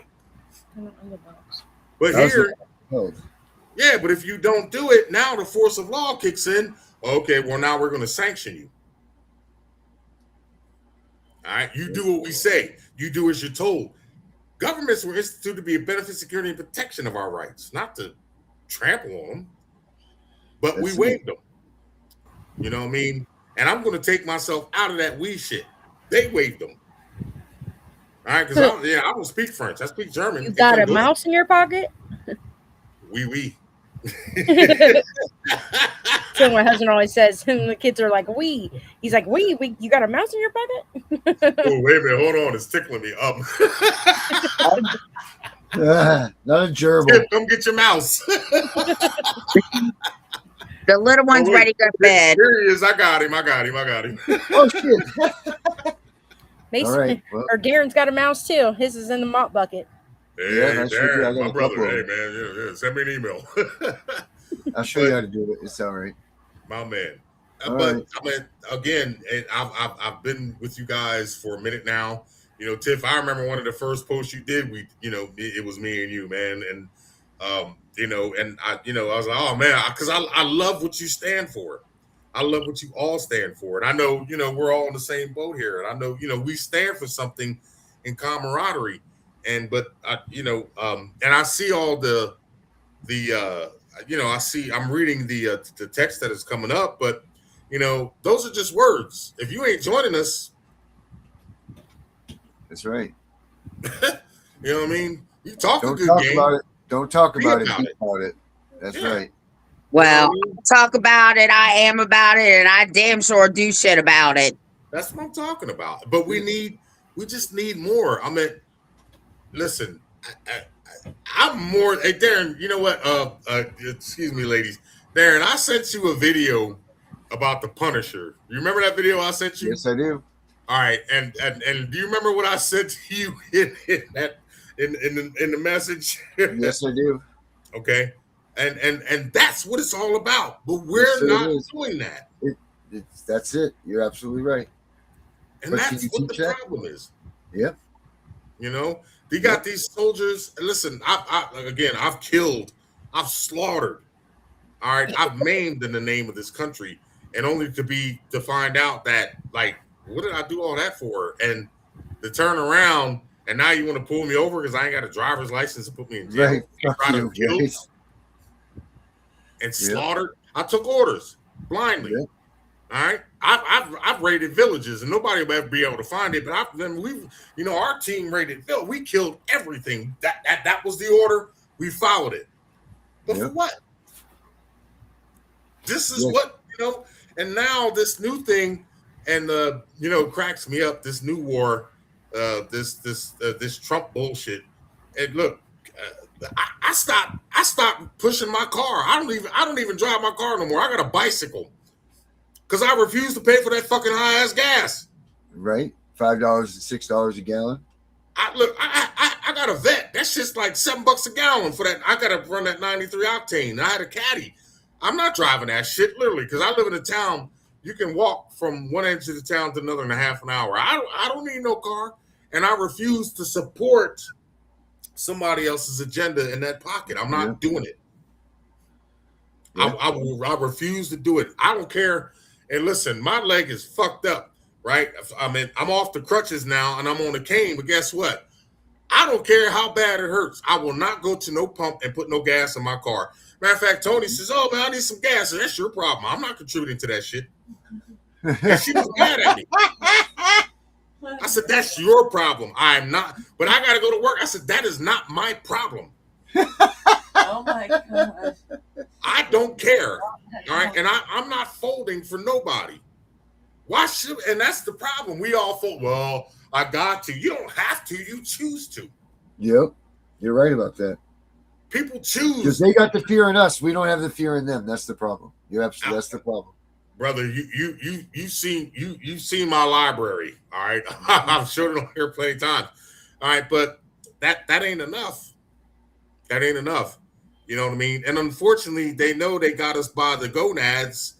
I got to go to work. I got a mortgage to pay. Did you guys see the what was it?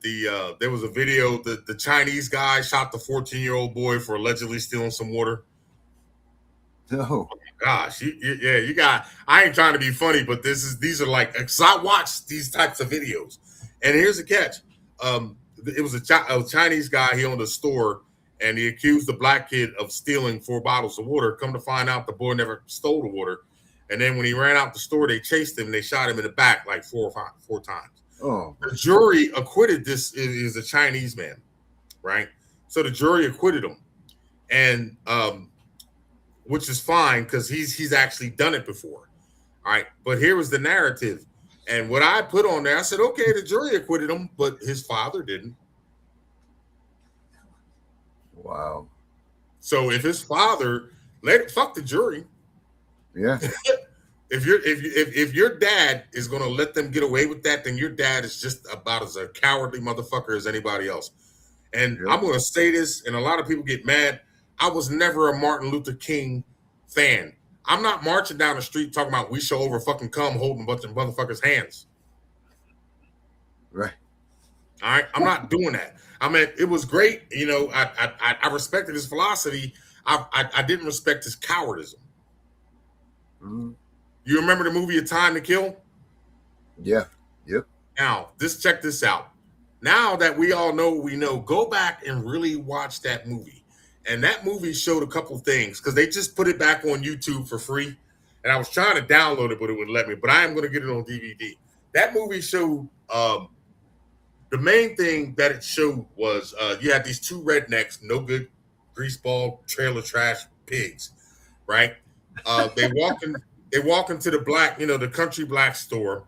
They're talking, and it's like it's 7 Negroes sitting outside, right? And it's 3 Negroids sitting inside. And they come in the store talking trash, and like all these, and it was just 2 of them, and they weren't like big giant Arnold Schwarzenegger dudes. They were little ass white boys, and these they were scared when they walked in. They should have got stomped the fuck out. All right, and the way that I took it And the way that the movie, and because I've seen this movie 1,000 times, but every time I see it, I see something new. And again, this is nothing personal to anybody, but it was a movie that was based off down south. I can't remember if it was Alabama or whatever. But and this was 1996, I think this came out. And what it did was it depicted that black people are still scared of white people. And it showed that one scene. I rewinded it because Tony was here. She said, "Why you keep rewinding that?" And I got mad. I was like, "That's a damn shame. I don't care what color you are. You walk into my establishment talking that shit. You going out in a Ziploc. Ain't but one thing on this planet that scares me, and I ain't gonna lie, it's spiders. I don't fuck with no spiders. Yeah, nope. I don't want nothing to do with that. You know what I mean? I can deal with a cockroach, you know what I mean? Because, I'm black. We have roaches. I don't want no bugs. No bugs at all. No, I don't want no bugs either. But, man, I'm into that Discovery Channel. And, man, I love watching Nature Channel. And I'll watch it, but let me see a spider in my crib. Check this out. I'll pick up an ant and throw it out. A spider, you're dying. Yeah, on your own. Because and it's a shame. But I don't feel any remorse when I step on a spider and kill it. All right. A lot of things I don't feel remorse for. Right. So once I kill it, my fear is gone. Especially I might be wrong because I should value all life. You know what I mean? But I don't feel remorse when I step on an ant either. Just like they don't feel remorse when they step on us. Right. Well, imagine. Well, never mind. I think we got to wrap this one up. This is going to go to a different level of conversation. All right, guys. Play Osiris's song for the end of the show. I'm going to play Osiris's song for him. Y'all love me. I love y'all too, man. Thank you, Darren, for that wonderful rendition. Let me see if which one I have here for you. Of course, Tiff puts me on the spot now. I've been holding this one DJ spot. Darren in the house. Internet wife, how's everything? I'm tired. I know you are, baby. I'm still waiting for hubby to get with me because I got something for him so we can get this shit squared away. Oh, we've been busy. Busy. Well, tell him if he wants his freedom back to take a few minutes out of his busyness so I can, so he can free himself. I promise you. I told him. And then we just got bombarded. No, trust me, I understand. Because right now, my season, and right now, I don't even give a rat's ass. I'm happy to be on vacation. He's on vacation. That's it. Knowledge is the weapon. I love you guys. Tiff, I'll be talking to you soon. You got it. Tiff, I found your remedy. I'll get with you. Give me a minute because I'll be back. I got to do the funeral this week. We got time. Right. But I found your remedy. Okay. All right, everybody. Have a good night. God bless everybody who tuned in. I hope everybody tunes in tomorrow. Great content, guys. I love you both. Darren, I love you. Internet wife, I love you. And tell Bex I love her too. False claims, no jurisdiction. System on fire, got a law in session. The fraud is exposed. Amen, Osiris speaking.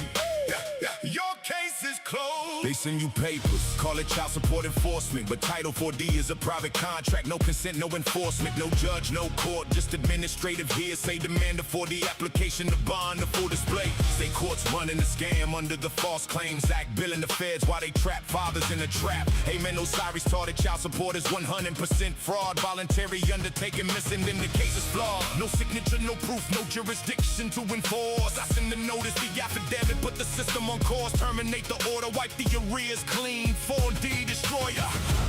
Living the sovereign dream. Hearing officer fraud, admiralty tricks in the room. Black's law dictionary got them exposed in the gloom. You walk in like a king, the main copy of the contract. If it's not there, brother, the whole thing is abstract. Use their own application against them, turn the tables fast. Shut down the hearing like a 4D destroyer at last. No mail technique, no response, they got nothing to stand on. Got a law dropping gem from the ancient plan drawn. False Claims Act violation, Supreme Court written hand. State welfare scheme exposed across the land. Terminate the case, arrears gone in a flash. Amen, Osiris blueprint. Watch the system crash. Undisputed God of law, kinetic wisdom in the fight. Title IV is voluntary. Step out of their light. No more extortion, no more modern day slavery.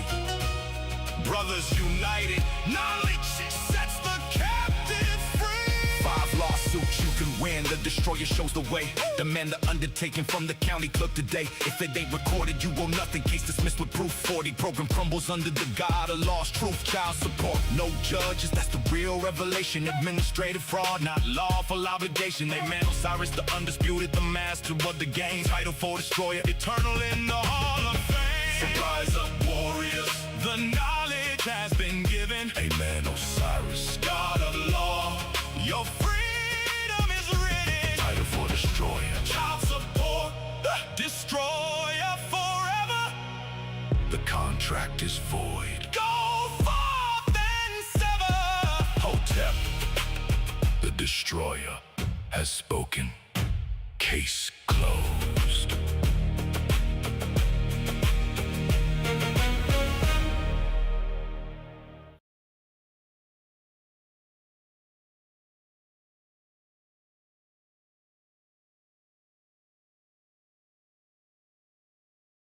We know it's all about the money, we know they lie, we know this is corruption.